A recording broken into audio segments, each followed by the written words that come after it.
بەناوی خوای پەروەردگار سڵاوتان لێبێت ئازیزان و خۆشەویستان خۆشحاڵم کە لە خزمەتتانین لە دەستپێکی یەکەم ڕۆژی مانگی پیرۆزی ڕەمەزان لەگەڵ هاوکارانم جیاواز لە بەرنامەی ڕۆژانەکە لە دژێر ناونیشانی پەیامی ڕۆژ لە خزمەتتانە بووین لە مولاشەوان لە کاتژمێر 11 بۆ یەکی شەو لە خزمەتتانە دەبین لە بەرنامەی میهری ڕەمەزان لەگەڵ هاوکارانم کاکشوان کاک جانا محەممەد کاک دانیار نورەدین کە شەوانە کۆمەڵێک بڕگە و بابەتی جیاواز بابەتی ئاینی بەتایبەتی کە مانگی ڕەمەزان مانگی قورئانی پیرۆزە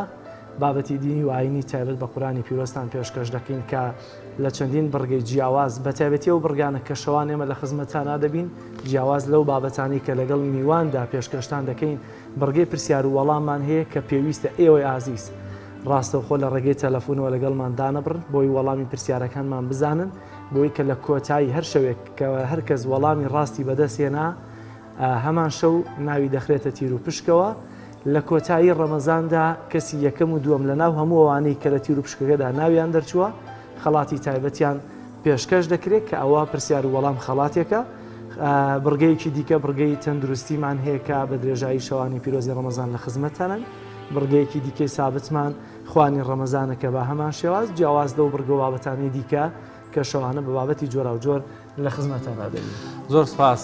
جەلال بینەرانی عزیز سڵاوتان لێبێ و ئەم کاتتان باش مانگی پیرۆزی ڕەمەزان پیرۆز بێ لە سەرجەم موسڵمانانی عزیز مێ دەکەین هاتنی مانگی پرخێر و بەرەکەتی ڕەمەزان ئارامی هەموو دڵە نائارامەکان بێ ساڕێژی زامی هەموو دڵشکاوەکان بێ بێتە مای گەرم و گوڕی هەموو ماڵە ساردوسڕەکان مێدەواری مانگی پیرۆزی ڕەمەزان خێر و بەرەکەت بێ بۆ تەواوی موسڵمانان و هەروەها هیوادارم هەمووشە لە من لەیەک لە دەستپێکی هەموو مانگیکی ڕەمەزانە لێرەوە سڵاو بۆوانە نێرین کە عمرێک بە ڕۆژوو بوون بەڵام ڕەنگە بە هەر هۆکارێکی تەندروستی و تێکچوونی باری تەندروستیان ڕەنگە نەتوانن وەکو جاران پەرستش بکەن لێرەوە پێیان نەڵێن بە دوعاکان و بەنزاکانتان خوای گەورە ئەم ڕەمەزانشتان وەکو ڕەمەزانانی ترکەوە بە ڕۆژوو بوون و پەرستشتان کردو بۆتان قبول بکە بەڵێ ئازیزان وەک هاوکارم جەلال محەممەد باسی کرد لە میهری ڕەمەزانەوە شەوانە لەگەڵتانە بین و مێ دەکەین وەرگە و بابەتەکانمان جێکی سوود و ڕەزامەندیەوەی عزیز بێت. سپاس شانوجان. ئەمڕۆ پاداشتی ئارامگرتنی ڕۆژوەوان بزانین ئەگەر بە زمانی ڕۆژووەوە پێویست بوو سەبر بگری ئارام بگری پاداشتی چی هەیە لای خوای پەروەردگار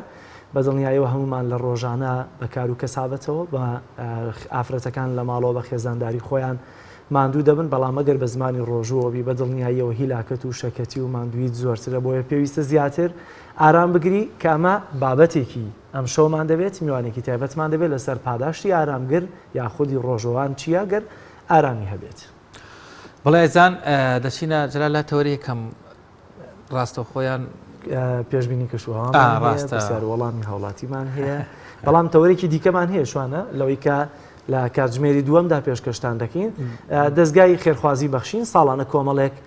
پرۆژەی خێرخوازی خۆی ڕدەگەێنێت ئەم ساڵی شاوشەوەی ساڵانی ڕابردوو پرۆژەکانی بەردەوامن بۆیە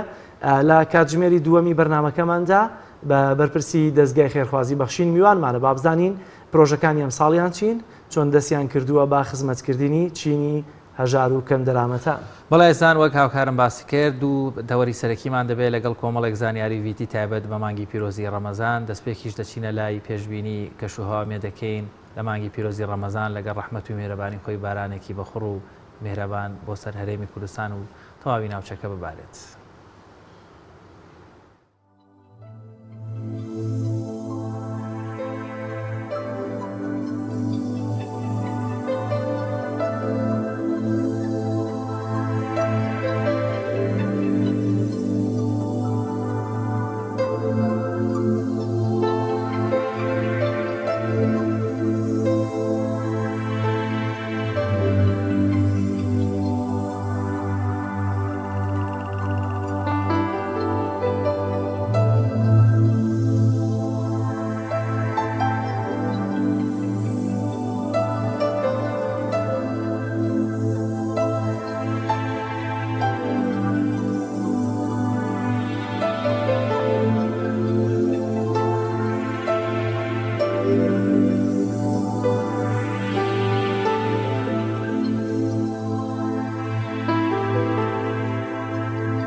تولو لا پرسیار وەڵامەکە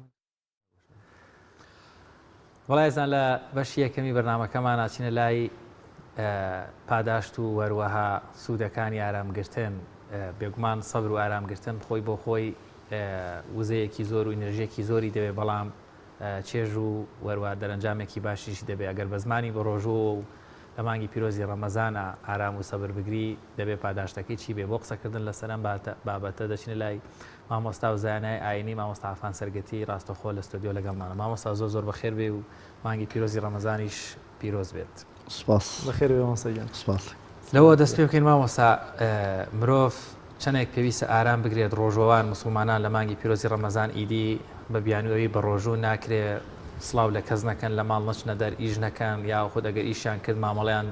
جۆرێک بێت بتوانن بە جیاواز لە ڕۆژانی تر بە ڕۆخۆشی و بە دڵخۆشی و بە وورەبەرزیەوە لەگەڵ دەوروبەر لە نێوان ژن و مێرد لە نێوان دراوسێ لە نێوان هاوکار و هاوپیشەکانەکەوە بیانووی برسیەتی و تینوێتی نەکەنە بیانوێک و بەردەوام بەدەستیانەوە بێ ئیدی ئەو نەیدریش مانگی پیرۆزی ڕەمەزان کەوا دەبێ مرۆڤ هێور کاتەوە ئەوان سوودی لێوەرنەگرن. بسم الله الرحمن الرحيم الحمد لله الصلاة والسلام على رسول الله وعلى آله وأصحابه أجمعين من شر السلام وإيوي برزو بينراني بيام ومدوان لم تشنخلكيك لخدمة إيوي بينران داين بتوانين تشنخالك لو بابتا باسكين چونکە ئەگەر بمانەوێ ئەو بابەتە هەمووی باسکین ئەوە کاتی زۆرتری ئەوێ بەس پێشەکی پێم باشە لێرەوە دەست پێ بکەین کە هەچی عیبادەت و پەرستش و بەندایەتی هەیە کە خوای گەورە سوبحانەهو وتەعالە لەسەر بەندەی بڕیارداوە هەر بەندایەتیەک هەر عیبادەتێک بەرامبەرەکەی پاداشەکەی دیاری کراوە یەک بە چەنە دوو عیبادەت هەن دوو پەرستش و بەندایەتی هەن کە خوای گەورە سوبحانەهو وتەعالە بێسنوورە پاداشتەکەی هەردووکیان لەم مانگەدا کۆبووەتەوە یەکەم خوای گەورە فەرمێ ئینەما یووەفە الصابرون ئەجرەهم بغەیری حیساب دووەمیش پێغەمبەر صلی الله عليه وسلم لە حەدیثێکی قودسی کە لە خوای گەورەی سوبحانەهو وتەعالە دەیگەڕێتەوە فەرمێ إلا كل عمل ابن آدم له إلا الصوم فإنه لي وأنا أجزي به كاتا أمدو پرسشم كهردوكيان لرمضان دا كوبتوا پاداشتكيان بەرامبەرە لەگەڵ چەند ئەم چەندەی تیانی یەک بە چەنە ئێمە عیبادەتمان هەیە یەک بەدەیە هەمانە یەک بە سەد تا یەک بە حەوسەد بەڵام ئەم دوو پەرستش و عیبادەتە پاداشتیان یەک بە چەندە دیاری نەکراوە کەواتە ئەمە بۆ خۆی نیشانەی گەورەیی ئەم دوو عیبادەتێ ئەمە لەلایەک لایەکی ترەوە نوێژ گەورەترین ڕوکنی ئیسلامە بەڵام خوای گەورە لە قورئانە ئەفەرمێ وەستەعینوا بالصەبر والصەلاة لەگەڵ ئەوەی کەوا نوێژ گەورەترین بەندایەتیە گەورەترین ڕوکنە یەکەمین پرسیاری قیامەت حتا لە حەدیثێکی حەسەنە هاتووە ئەفەرمێ یەکەمین پرسیاری گۆڕیش هەر لەسەر نوێژە بەڵام خوای گەورە سەبری لە قورئانە سەبری پێش نوێژ قستووە کەمەش بۆ خۆی بەڵگەیە لەسەر چی لەسەر گەورەیی ئەم پەرستشە بۆیە خوای گەورە سەبری لە پێش ئەفەرمێ وەستەعینوا بالصەبر ئینجا والصەلاة ئارام بگرن ئیستیعانە بکەن کۆمەک وەرگن بەچی بە ئارامگری نوێژ کە عولەما پێیان وایە هەندێک کە تەفسیرەکەن فەرمووەسی پێی ڕۆژووە کەواتە سەبر پێگەیەکی تایبەتی هەیە لە ئیسلامە ئێمە ئەگەر بمانەوە تەصنیفی سەبر بکەین وردە وردە ئەچینە سەر وەڵامەکە لێرەوە بڕین بۆی زەمینێ ساز بکەین بۆی گەینە ئەو وەڵامەی جەنابەت ئێمە سەبرمان سێ جۆرە سەبرێکمان هەیە لەسەر تاعات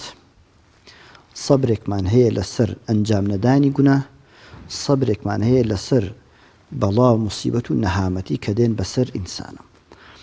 لە ڕۆژوودا هەر سێ سەبرەکە کۆ دەبنەوە لە ڕۆژوودا هەر سێکیان کۆبوونێتەوە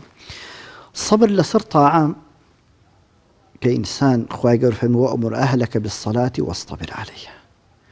سەبر لەسەر تاعا لە نوێژا لە ڕۆژووا کۆبووەتەوە چۆن کۆبووەتەوە ئێمە لە ژیاندا لە ژیانی ڕۆژانەماندا ڕەمەزانی لێ بە دەرکە خواردن و خواردنەوەمانە بۆ ئێمە شتێکی مباح و حەڵاڵە نەک ئەوە بەڵکو بۆ ئەوەی بتوانین عیبادەتەکان ئەنجام بدەین واجبە لەسەرمان خواردن بخۆین ئێمە واز لەمە دێنین کاتە یەکەم ئیطاعەی خوامان کردووە لەوەی کەوا چی بکەین واز لە مباحمان هێناوە دووەم واز سەبر لەسەر وازهێنان لە گوناه ئێمە لە ڕەمەزانە ئەمە جێی وەڵامی پرسیارەکەی جەنابتە ئێمە لە ڕەمەزانە ئەبێ وا بکەین کەوا بتوانین خۆمان ڕابین لەسەر ئەوەی گوناه نەکەین دەگەڕێم بۆ سەرەمە سەبری سێمیان ئەوەیە کەوا لەسەر سەبر لەسەر ئەو ئەقدارانەی کە خوای گەورەی دەهێنێ بەسەر ئینسانە کە ئەمەش چی بەرهەمدێنێ ڕەزامەندی ئینسان لەوەی لە ژیانیا یەتە پێشەوە کە کابرا کە بە ڕۆژوو ئەبێ برسی ئەبێ ئەم برسی بوونە کە سەبری لەسەر دەگرێ ئەمە سەبر لەسەر ئەو بەلایە کەواتە یەکێک لە جۆرەکانی سەبر بریتێ لە چی بریتێ لە سەبر لەسەر ئەنجام نەدان و وازهێنان لە گوناه بە معنای فراوانەکەی ئێمە گوناهمان هەیە بە دەست دەکرێت گوناهمان هەیە بە گوێ دەکرێت گوناهمان هەیە بە زمان دەکرێت گوناهمان هەیە بە چاو دەکرێت گوناهمان هەیە بە دڵ دەکرێت گوناهمان هەیە بە قاچ دەکرێت کەواتە مطلقی ئەم گوناهانە سەبر پێمان دەڵێ لە ڕەمەزانە کە بە ڕۆژوویت ئەبێ سەبرت لەسەر ئەمانە بێ وازیان لێبێنی هەر ئەوەشە پێغەمبەر صلی الله عليه وسلم لە حەدیثێکا دەفەرمێ من لم يدع قول الزور والعمل به فليس لله حاجة من أن يدع طعامه وشرابه ئەگەر ئینسان نەتوانێ لە ڕۆژانەی ژیانی ڕەمەزانی دا واز لە قسەی پرۆپوچ و قسەی بێمانا بێنێ خوای گەورە پێویستی بەوە نییە کابرا برسی بکە خوای گەورە چ پێویستی بەوە هەیە من برسی بم چ پێویستی بەوە هەیە من تینوو بم کەواتە ئەگەر ئینسان لە ژیانی ڕۆژانەیان نەتوانێ ڕەمەزان کە مانگی سەبرە پێغەمبەر صلی الله علیه و سلم لە حەدیثێکی صحیحە ئەفەرمێ شەهر الصەبر یعنی ڕەمەزان کۆی ڕەمەزان نانراوە مانگی سەبر کەواتە ئەم مانگی سەبرە کە من ئینشاءڵڵا سبەینەوە دەست پێ دەکەین نەتوانم واز بێنم لەوەی کە شەرع حەرامی کردووە هەر وەکو ڕۆژەکانی تر بم خوای گەورە پێویستی بە پرسیکردن و تینوکردنی من و تۆ نییە مامۆستا بۆ برم واستعینوا بالصبر والصلاة ئاماژەت بەوە کرد سەڵاتەکە بە بەستیشی ڕۆژوەکەیە هەندێک جار ئەچینە هەندێک شوێنی پیشەسازیەوە کرێکارێکە ئەم شوێنە ئەوانەی کە بەتایبەتی کە خەریکی کرێکارین هەرچەندە خوا ناگرێ بینی ومانە بەیانیش لە غەباتە بووە بە ڕۆژوشە و دامەزراوە بەڵام هەندێک کەس بە پاساوی کرێکاری بە پاساوی سەرچوونە ئیش ڕۆژوەکە ناگرن خۆی ڕاستە بڕوا قورسە دەبێت سەبری لەسەر بگرێ ئایا ئەمانە چ پاساوێکن ئایا دەتوانێت ڕۆژوو نەگرێت یا ئەگەر گرتی ئەمە سەبرکردنەوە ئەجرەی دەسەکەوێت کە قورئان باسی دەکات پێغەمبەرمان دەفەرمێ درودی خوای لەسەر بێت لە نوێژە خوای گەورە فەرمێ وەئمر ئەهلەکە بالصەلاة واصطبر عەلەیها ئەمر بکە بە ئەهلەکەت با نوێژ بکەن و ئارامگرن لەسەری یعنی نوێژ نەبرسێتی تایە نەتوانێتی تایە ئەنجامدانی نوێژ لە دوای نوێژ پێویستی بە چییە پێویستی بە سەبر ڕۆژوو زیاتر پێویستی بە سەبرە چونکو نوێژەکەشی تایە یعنی خۆ کابرا بە ڕۆژوە بێ نوێژ بکە جاگەر نوێژ نەکا ڕۆژۆکەی معنای چییە کاتە قسەکە لەسەر ئەمەیە یەکەم خوای گەورە لە باسی ڕۆژوە کە باسەکە لە ئاخرە فەرمێ يريد الله بكم اليسر ولا يريد بكم العسر خوای گەورە نایەوێ شتی گران و قورس لەسەر عەبدی بڕیار بدە بەڵکو دەوێت شتەکان چی بن ئاسان بن کەواتە ڕێکردنەوە یا ڕێپێدانی شەرعی بۆ ئەوەی کەسێک عیبادەتێک ئەنجام نەدا ئیتر بێم جارە بە باسی مطلقی عیبادەتکەن عیبادەتی ئەنجام نەدا شەرع خۆی بڕیاری یاوە کامەیە هۆکاری شەرعی یا بیان و شەرعی کە ئینسان ئەتوانێت ئەم عیبادەتە ئەنجام نەدا هەموو عیبادەتێک نەک عیبادەت هەموو ئیشێک نان خواردن ئینسان تایە ماندوو ئەبێ ئادەی پارۆکە بکە ئادەبی خەردەم تا ئەیجوی تا قوتی یعنی نان خواردن کە ژیانی ئینسانی لەسرە ماندووبوونی تایە ئەم نان خواردن وایە کەواتە نان خواردن ماندووبوونی تایە پێویستی بۆیە ئینسان چی بێ سەبری لەسەر عیبادەتیش بەندایەتی خۆ ئەمە بەهەشت خوای گەورە بڕیاریاوە لە پای چی بڕیاریاوە خوای گەورە بەهەشت لە پای چییە لە بای عیبادەتێکە کە ئینسان وەکو خۆی بڕیاری لەسەر بدە کەواتە ڕێپێدانی شەرعی بۆ ئەوەی کەسێک کە کرێکارێک بێ بە ڕۆژوو نەبێ مۆزەفێک بێ بە ڕۆژوو نەبێ لە کۆمپانیایەکە کەوا بەردەوام ئیشەکانی چییە ئیشی بەردەوام بە ڕۆژوو نەبێ ئەمە ئەبێ شەرع بڕیاری لەسەر بدە نەک ئەوە کاتە شەرعیش نهاتۆ ئینسان بخینکێنێ بڵێ وڵات تۆ خۆشت بێت ترشت بێت چی بی بە ڕۆژوو ناوانییە بەڵام ئەمە وەکووتم ڕێکاری شەرعی تایبەتی خۆی هەیە بڕیار دراوە کێ ئەتوانێ بە ڕۆژوو بێ کێ ئەتوانێ بە ڕۆژوو نەبێ ئەمە کەواتە کەسێک لە پێغەمبەر صلی الله علیه و سلم لە حەدیثێکا باسی پاداشتی قورئان خوێنەکە ئەفەرمێ ئەو کەسەی کە قورئان بەڕەوانی ئەخوێنێ لەگەڵ فریشتە بەڕێزەکانە ئەوەی کە بەڕەوانی ناتوانێ بیخوێنێ ماندوو ئەبێ لە خوێندنیا دوو ئەجری هەیە ئەجری خوێندنەکە ئەجری چی ئەجری ئەوەی کە ماندوو ئەبێ بۆی فێری بێ ئەمەی بە ڕۆژوو ئەبێ کەوا ناڕەحەتە بێ ئەگەر بتوانێت جارە شەرعەن نابێ ئینسان خۆی بە هەلاک بە بڵێ بخوا بشم هەر بە ڕۆژۆ من شەرع ئەمە ڕی بە من نەداوە بەڵام ئەوەی کەوا لە ئیشێکە کات و ئەشتوانێ بە ڕۆژوو بێ ڕۆژوەکەی بگرێ ئەجری زیاترە لەوەی کەوا چییە عایشەی دایکی مانداران ڕەزا و ڕەحمەتی خوای لێ بێ جارێک عەرزی پێغەمبەری خوای کرد صلی الله علیه و سلم عەرزی کرد یا رسول الله وەڵی من زۆر ماندووم لە حەج و عومرە زۆر قورسە بۆ من فەرمووی ئەجرەکەت بە ئەندازەی ماندووبوونەکەتە ئەجرەکەت بە ئەندازەی کاتە لە ڕۆژوش دەکرێ بڵێن ئەم پەرستشەکە ئینسان بتوانێت ئەنجامدا مەسەن تۆ تەسەوور کەم ئێمە ئێستا ڕۆژمان چەنە بڵێن 12 ساعت وڵاتی وا هەیە ڕۆژی پێچێ 8 ساعت بێ کاتە ئەجری ئەوەی کەوا بتوانێت سەبر ئەجری ئەوەی کەوا بتوانێت سەبر زیاتر لەسەر عیبادەتەکە بکە ئەمە ئەجری زۆرتر لەسەر ئەوەی کەوا چییە ماندوو ئەبێ زیاتر ئەمە ئەجری زیاتر لەوەی کەوا چییە ماندوو نابێ کەسێک لەبەر سپلێتە لە هاوینە پاڵی لێیاتەوە باین تایوارە ئیشی نییە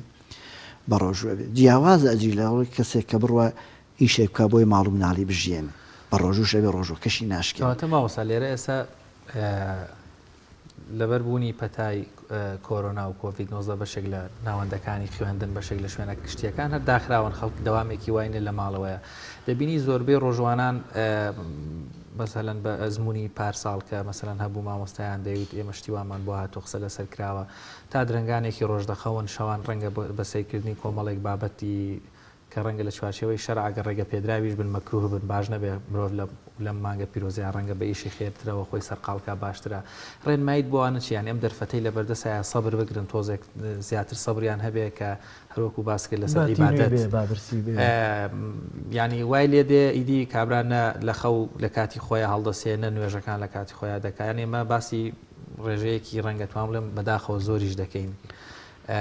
بەڵام ڕەنگە پێیان وا بە شتێکی تەبیعیە و تین و برسی بن ئیدی ئەوە کیفایەتە یەکێک لە کێشەکانی ئێمە ئەوەیە بەڕاستی تۆ سیرکە مناڵێک کە چێتە مەکتەبەوە ئەی خێتە مەکتەبەوە پۆلی یەک لە کۆتایی ساڵە ئەگەر ئەم مناڵە هەندێک شت فێر نەبوو بێ مەسەڵەن ناسینی پیتەکان فێر نەبوو بێ ناسینی ژمارەکان فێر نەبوو بێ ئەم مناڵە بە درێژایی ساڵ چی کردو ئەتوانێت بڵێ فێر بووە هیچ نازانێ کە هیچی نەزانانی فێر نەبوو یەکێک لە گەورەترین کێشەکانی ئێمە زۆر بەداخەوە ئەوەیە تا ئێستا ئێمە لە ڕۆژوو تێنەگەشتوین مەسەڵەن یان چی تێنەگەشتوین تۆ تەسەوور کەم ینی مەفهومێکی ئەدەنە ئێمە لەوەی کە لە ڕۆژوو ئاچوانە دەڵێن کاکە بابرسیمان بێ خەڵکی فەقیریش بابرسی بێ بە چۆن بڵێ ئاگامان لە سکی برسی بێ ئەمە زۆرترین تەفسیرەکە بۆ ڕۆژووە کرێت ئاخرەوە ئەوە ئەزانین قسەکەم لەسەر ئەمێ من چل ساڵ بێن بە ڕۆژ 50 ساڵ سلامی وایە 50 ساڵ 6 ساڵ ڕۆژووی کردو تەسەور کە ئەگەر چمکی ڕۆژوو بە مەفهومە ئیسلامیەکەی مەفهومەکەی قورئان و سنەتی پێغەمبەر صلی الله علیه وسلم تێبکەین یعنی دەبێم ئینسان لێرەوە کە دەرەچێ لە فلتەری ڕۆژوو دەرەچێ ئەبێ لەو سەرەوە چی دەرچێ ئێستا ئەو فلتەری ئاویان داناوە ئاوەکەی ئاوە پیسەکەی پیاکەی لەو سەرەوە چیەتە دەڕ ئاوێکی پاک ئاوێکی پاک هیچ زیانێکی بۆ تەندروستی تۆنی بیخۆیتەوە وایە کەواتە ئێمە ڕۆژوو ئەگەر ئەم تعبیرە ڕاست بێ ڕۆژوو فلتەرێکم ئەبێ هەمومان لەم فلتەرەوە دەرەچین بەڵام ئێمە لەم فلتەرەی ڕۆژ و شتی زۆر تێنەگەشتین گەورەترین حکمەتی ڕۆژ و لەواتێ هەر ئەوە بێ جەناب باس کرد دەی خوای گەورە لە حکمەتی ڕۆژوودا ئەوە باس ناکە ئەفەرمێ لەعەلەکم تەتەقون تەخوا یعنی چی؟ تەخوا یعنی ئەوەی ئینسان دائما عەلاقەی لەگەڵ خوای گەورەدا هەبێ لە هەموو شوێنێکە اتق الله حيثما كنت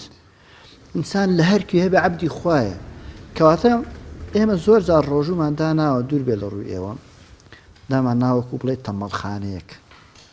بایتان نیۆڕۆ ئەخەوێ هەڵەسێ نوێژەکە دوای نۆڕۆ ئەخەوێتەوە عەسر هەڵەسێ نوێژەکە دوای عەسرە چێ پیاسەیەکە شەوکەشی خەریکی چییە تا سەعات 12 ناخێت کەواتە مامۆستا ببوورە ئەمەی کەوا نییە واتە دەوامی حکوومەتی هەیە دەوامی کۆمپانیە هەیە ئافرەتێک کە لە ماڵەوە ڕەنگە بەیانی زوەستێ منداڵەکەی پۆلیشەژە یاتە لەبێ ڕێکی خۆی لاکە بە ماڵ و منداڵەوە دوجار خەریکی ژیانی خۆیانن بە ڕۆژن واجبی حکوومەت دەگرێت پۆلیسێکە لەبەر دەرگای ئایا ئەمانەش سەبرگرتن لەسەر ئەو ناڕەحەتی هەرچەنە خۆ بۆ خۆی دەکوانێ بۆ خۆی کەسابەت دەکا ئەمانش هەمان ئەجری سەبرگرتنیان هەیە دەستەکەوێت بە زمانی بە ڕۆژ ئەم قسەیە زۆر مهمە هەر کەس لە هەر شوێنێکا هەبێ لە هەر مووقعەکە هەبێ لە هەر دائیرەیەکە هەبێ هەر کارمەندێک ئیتر لە کارمەندی پاکەرەوە بیگرە هەتا ئەگاتە وەزیر و سەرۆکی حکوومەت و سەرۆکی دەسەڵ هەموو دەسەڵاتەکان ئەمانە هەر کام ئەرکێکیان لە ئەستۆدایە وایە ئەگەر ئەرکەکەی خۆی بە جوانی بەجێ بگەێنە ڕۆژوەکەش دەبێتە چی ئەبێتە زیاتر ئەگەر بە ڕۆژوو بێ کەوتە ڕۆژوەکەش ئەبێتە زیادە ئەجرێ بۆی بەس لەوێ ئەرکەکەی بەجێ ناگەیەنێ بە بیانوو ئەوەی کەوا بە ڕۆژووە ڕۆژۆکە بەڵایەکە بۆی نابێتە ئەجر بووی یعنی بزدەبتوکو چۆن فلتەری ئاوەکە ئەو فلتەرانە هەیەی پیس بوو بەکار هاتوو خۆ فلتەرەکە هەیە بەس ئاوەکە شێرتیا ڕۆ ئاخرەکە ئاوەکە چییە پاک نابێتەوە بۆچی چونکو ئەم فلتەرانە خۆیان کاتە قسەکە لەسەر ئەمێ هەر کەس لە هەر شوێنێک هەیە نابێ لە هەر مووقعەکە لە هەر پێگەیەکی کۆمەڵایەتی بێ حکومی بێ یا هەر چیە بێ نابێ ڕۆژوو بکاتە بیانووی ئەوەی کەوا هەڵوێستێکی پێچەوانی شریعەتی هەبێ قسەی لەگەڵاکەی ئەڵێ بە ڕۆژووە وەکو شێتە چێ بە ئاسمان یعنی وا ئەزانێ بەس ڕۆژوو فێریەوەی کردووە بتەقێتەوە وەڵا بابخەیە بە ڕۆژووە یعنی ڕۆژوەکو لای لێ هاتوو بۆچی بۆ ئەوانە ئێوارە بەربانگی کردەوە سفرەیەکی داناوە هەچی خواردن یانتر بزڵەبت کابرا فەقیر چۆن پیر بکەوێتەوە ئێوارە 20 ئەلاگەی بردوێتەوە لە بەردەمی هەموو شتێکی دانایتر فەقیریی کاتە قسەکە لەسەر ئەمەیە ڕۆژوو کە مانگی سەبرە ئەبێ فێرت کا چۆن بژیت فێرت کا لە دوای ڕۆژۆ چۆن تەلەبەکە ساڵێک ڕۆشتووە لە کۆتایی ساڵە نەتیجەکەی وەرئەگرێت چەند فێر بۆ چەند فێر نەبوو ئەبێ ڕەمەزان ئاوا بێ بۆ ئینسانی موسڵمان بەداخەوە بۆی من ئەڵێم ڕەمەزان تا ئێستش نەمانتوانێت بۆ خۆشمان بۆ خەڵکیش جێ بگرێت چونکو لە دوای ڕەمەزانەوە چییە ها وەکووە کابرا ئەڵێن نەبایدیوە نەبۆرە ئەچێتەوە سەر خەتی یەکەمی نابێ وابێ کەواتە هەڵەکە لێرەیە ئێمە ڕۆژوو وازانین بۆ ئەوەیە کە کەس قسم لەگەڵا نەکە بخەوم ئێوارە حوتەشت ئەلاکە بکڕمەوە بیبەمەوە ئەمەی تێگەین بەس ڕۆژوو ئەمە نییە خوا فەرمێ لەعەلەکم تەتەقون تەقوا یعنی چی یعنی ئەوەی کە ئیمامی عومەر لە هەندێک کەڵێن لە ئەبوو هورێرەی پرسیوە هەندێک کەڵێن لە موغیرەی پرسیوە تەقوا چییە فەرمی قوربان تۆ بەناو زەویەکی بەردەڵان و دڕکوداڵا ڕێت کردووە ئەویش ئەفەرمێ بەڵێ فەرمووی چیت کردووە ئەویش فەرمووی ئیجتەهەدت وەشەممەرت زۆر بەوردی بە چاوکراوەی ڕۆشت و خۆشم کۆ کردێتەوە نەباتە بەردێکی تیژ بێت دڕێک لە قاچم چەخ فەرمی فەذالکە تەقوا ئەوەیە کە تۆ بەناو دنیایەکا دەچی بە تایبەت ئێستا کەناڵەکانی ڕاگەیاندن بینراوەکان سۆشیال میدیا زۆر بەداخەوە یعنی ڕەمەزان دەکەنە گەورەترین هەلی گومڕاکردنی خەڵک گەورەترین هەلی لا ڕێدانی پرۆگرامی سەر بۆ مانگی پیرۆزی بە تایبەت چی بە تایبەت گەنجەکان کەواتە بێ ئینسانی موسڵمان لەناو ئەم وەزعی کە ئێمە خوڵقاندوومانە ئەبێ زۆر وریاب ئەمە حکمەتی ڕۆژووە کابرا بڵێ وەڵا بۆی فەقیرم لەبیر بێتەوە دەباش خۆی ئێوارەش بۆکو فەقیر نانبخۆ با ئێوارە مەسەلەن من کە ئیمکانیەتم هەیە بڵێ نانێکی سادە بخۆ برنجێکی وشک بخۆ یا نان و شلەیەکی سادە بوو ئەی خۆم نایخۆم یعنی قسەکە ئەمەیە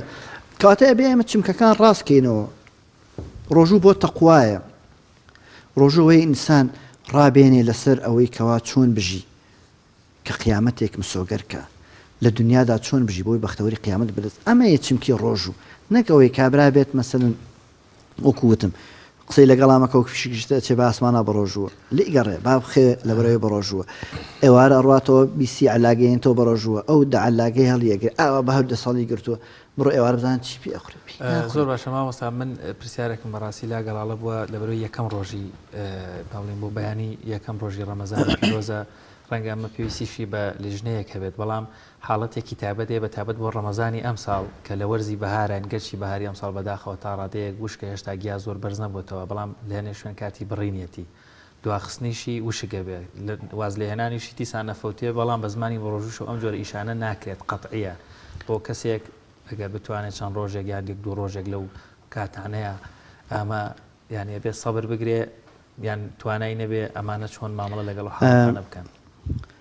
ئەکرێم ئێمە لەوەسێ بینی بێتمان یا بیست بێتمان کە ڕەمەزان کەوتۆتە مانگی حەوت و هەشتەوە خەڵک خەریکی درێنە و گێرە و کێشە بە بەڕۆژوش بوو ئەکرێ کاتەکان تەوزیعەکە یەکێ لە کێشەکانی ئێمە نەزانی تەوزیعکردنی کاتیشە ئەکرێم کەسە ئیشیە دوای پارشێو نەخێتەوە تا سعات 9 ئیشەکەی بکە سعات 9 بێت لە باتی ئەو حەقە بکاتەوە تاکەیە خێ تا کاتێکی درنگ بەس ئەگەر ئینسانێکی وابوو شەرع ڕێی پێدا بوو ئەڵبەتە بێ و ئینسانە بێت لە خۆی پرسیار بکە یا خۆ ڕاستەوە خۆ قسەی لەگەڵا بکە بزانین ئایا ئەم کابرا ناکرێمە لە ڕێ فتوا بدەین بڵێ کاکە بە ڕۆژوو مەبە سبەی ناڵێ وەڵام مامۆستاوتی بە ڕۆژوو مەبە نە ئەمە هەڵەیە ئەم فتوا ئیشی دوو ڕۆژەکەش کاتە چوار ڕۆژ نا ئەمە هەڵەیە ئەم فتوادانە کابرا خۆی کە ئەو ئیشەی هەیە ئەعمالی شاقە هەر کەسەیە لە هەر ئیشێکە هەبێ خۆی بێت پرسیار بکە مەسڵەن شەرعەن نابێ ئەو کەسێک کە حتا سەفەریش بکە ئەبێ شۆ پارشێوەکە بکە نیەتەکەی هەبێ پارشێوەکە بکە کی ئەڵێ بەیانی سەفەرەکەی بۆ ڕێکەکەوێ شەو لی نابێ لێ بخەوێ ئەوەی کەوا ئەو ئیشانە هەیە لەبەرەوەی بێ کابرا ڕاستەوە خۆ بێت پرسیار بکە حاڵی خۆی باس بکە وەزعی خۆی باس بکە کە وەزعی خۆی باس کرد بە پێی شەخصەکان بە پێی شوێنەکان بە پێی کاتەکان فتوواکە بۆ شەخص و کات و شوێنەکە دەگۆڕێ کاتە ناکرێت بە هەواوە چی بکەین ئێستا ئێمە ئەلە لە هەوا فتوایە بدەین بڵێن کاکە بە ڕۆژوو مەمرۆک کاک جەلال هیچی دوور لەوسێ بکاتە چوار ڕۆژ بەخوا ئەمە لەبەرەوەی ناکرێت ئەوەی کەوا ئەعمالی شاقەیەشی قورسی هەیە دەکرێت خۆی پرسیار بکە ئەوجا دوای پرسیارەکە دوای لێکۆڵینەوە لۆزی ئەو کابرایە لە شوێنی ئەو کابرای لە کاتی ئەو کابرایە اینجا بڵین ئەتوانێ یان ناتوانێت مامۆستا دەرفەتمان هیچ نەما زۆر سپاس بۆ ڕوونکردنەوە و زانیارەکانت خی گەورە مانگی ڕەمەزان کاتەمای خێر بۆ هەموو لایەک و تۆفیق و یارمەتیمان با ئینشەڵا مانگە بە خێر و بەرەکەت بەڕێکەین سپاس بۆ میوانداری و قبولکردنیت سپاس بۆ دەرفەتی پێ سپاس بۆ ئێوە سەرکەوتوو سپاس دەکەین بەڵازدان خۆشەویستان دیارە ڤیتیەکمان هەیە بەڵام پێشوی بچینە لای ڤیتیەکە دەمەوێت پێتان بڵێم کە چاوەڕێ پەیوەندی تەلەفۆنەکانی ئێوە دەکەین لە مانگی قورئاندا کۆمەڵێک پرسیاری قورئانیمان بۆ دیاری کردوون لەوەی کە هەرگەز وەڵامی ڕاستی بەدەستێنە هەرە بشۆنایەچێتە تیر و پشکەوە ئەو کەسی کە لە هەر شوێکان کەسێک ناوی دەردەچێت لە کۆتایی ڕەمەزان 29 28 یاخود 30 کەسە تیر و پشکیان بۆ دەکرێت کەسی یەکەم و دووەم خەڵاتێکی تایبەتی پێشکەش دەکرێت بۆیە ئێستا دەچینە لای ڤیتیەک کردنەوەی مزگەوت لە ناحیەی ئاربەت هاوکارمان هوشیار محەممەد ئامادەی کردووە بەڵام دەستان ببەن بۆ مۆبایلەکانتان لە دوای ڤیتیەکە چاوەڕێی تەلەفۆنەکانتان دەکەین.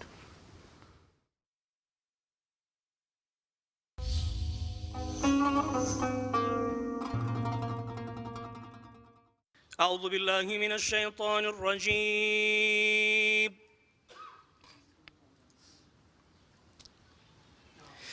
إن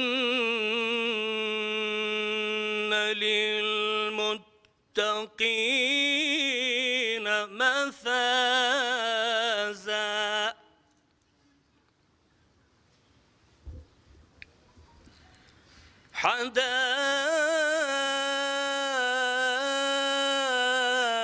حدائق وأعنابا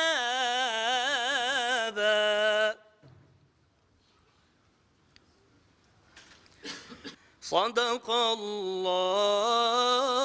العظيم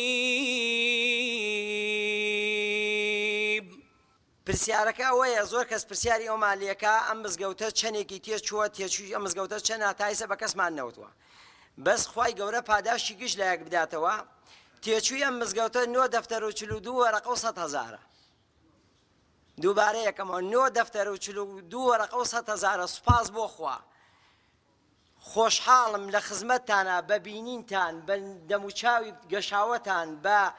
پیاوەتیتان بە شەهامەتتان کەنوانتان بۆ خزمەتکردنی ئەم ماڵەی خوا باوەڕتە بێ لە هەموو تەمەنمان لەم کاتە خۆشترم نەبووە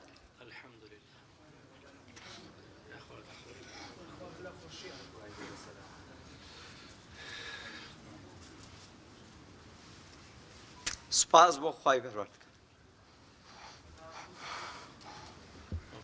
بۆیە خوای گەورە لە قورئانە پێمان ئەفەرمێت إن أول بيت وضع للناس للذي ببكة مباركا وفيه هدى للعالمين يكم مالك كدروس كرابت لسر زوية بو أوي خلق تيايا كو ببنوا بكو بيكوا بكومل بنداتي خواي پروردگاري تيبكن أو ماليا لمكة ككعبي بيروز ولقد جعلنا البيت مثابة للناس کەعبەمان کردووە بە جێگەی خڕبوونەوەی خەڵک تا لەوێ کۆ ببنەوە و بەندایەتی خوای پەروەردگار بکەن خوای پەروەردگار لە ئێمەی ئەوێت بە یەکەوە بە کۆمەڵ بەندایەتی خوای پەروەردگار بکەین کە خوای پەروەردگار لە قورئانی مبارەکە فەرمێ ما كان للمشركين أن يعمروا مساجد الله شاهدين على أنفسهم بالكفر خوای گەورە فەرمێت لە قورئانی مبارەکە فەرمێت هیچ کاتێک مشریکەکان ئەوانەی کە غەیری خوا ئەپەرستن ناچن ئاوەدانی مزگەوت بکەونەوە هەوڵی بۆ بدەن و خەمی بۆ بخۆن و لە خزمەتیا بن بەڵکو ئەوانە شاهیدی لەسەر خۆیانەیەن کە کوفر لە ناو ناخیانەیە چونکە کوفر لە ناو ناخێ بۆ حەزر لە خواپەرستی نییە بۆیە فەرمێ أولئك حبطت أعمالهم وفي النار هم خالدون ئەوانە بەڕاستی کارەکانیان هەمووی بەتاڵە بێتەوە و لە ئاگری جەهەنما خوا پەنامان بە هەتای ئەمێننەوە ئەمجا هەر لە دوایە و ئاەتا فەرمێ إنما يعمر مساجد الله من آمن بالله واليوم الآخر وأقام الصلاة وآتى الزكاة ولم يخش إلا الله فعسى أولئك أن يكونوا من المهتدين خوای پەروەردگارە فەرمێ بێگومان ئەوانە مزگەوت ئاوەدانەکەن و کە چەند سیفەتێکیانە یەکەم من آمن بالله ئیمانی بە خوای واحد و ئەحەد هەیە ئیمانی بە ڕۆژی دوایی هەیە ئاخر گرانە ئینسان لە گیلفانی خۆی ببڕێ و دای بڕێ لە ماڵ و مناڵی بیکاتە بە مزگەوتە بەڵام ئەم ماڵە کە دای ئەنێ ئەزانێ ماڵێکی باشتر بۆی ئامادەکراوە ئەزانێ شوێنێکی حەقیقی کە دارولئاخیرەیە لەوێ پاداشتەکەی گەورەیە بۆیە لە ماڵی خۆیدا ئەبڕێ و لە سەرۆت و سامانی خۆی ئەبەخشێ بە ماڵی خوا وأقام الصلاة نوێژ ئەکەن وآتى الزكاة والزكاة أدن ولم يخش إلا الله لخوانا بلا غير خوانا ترسن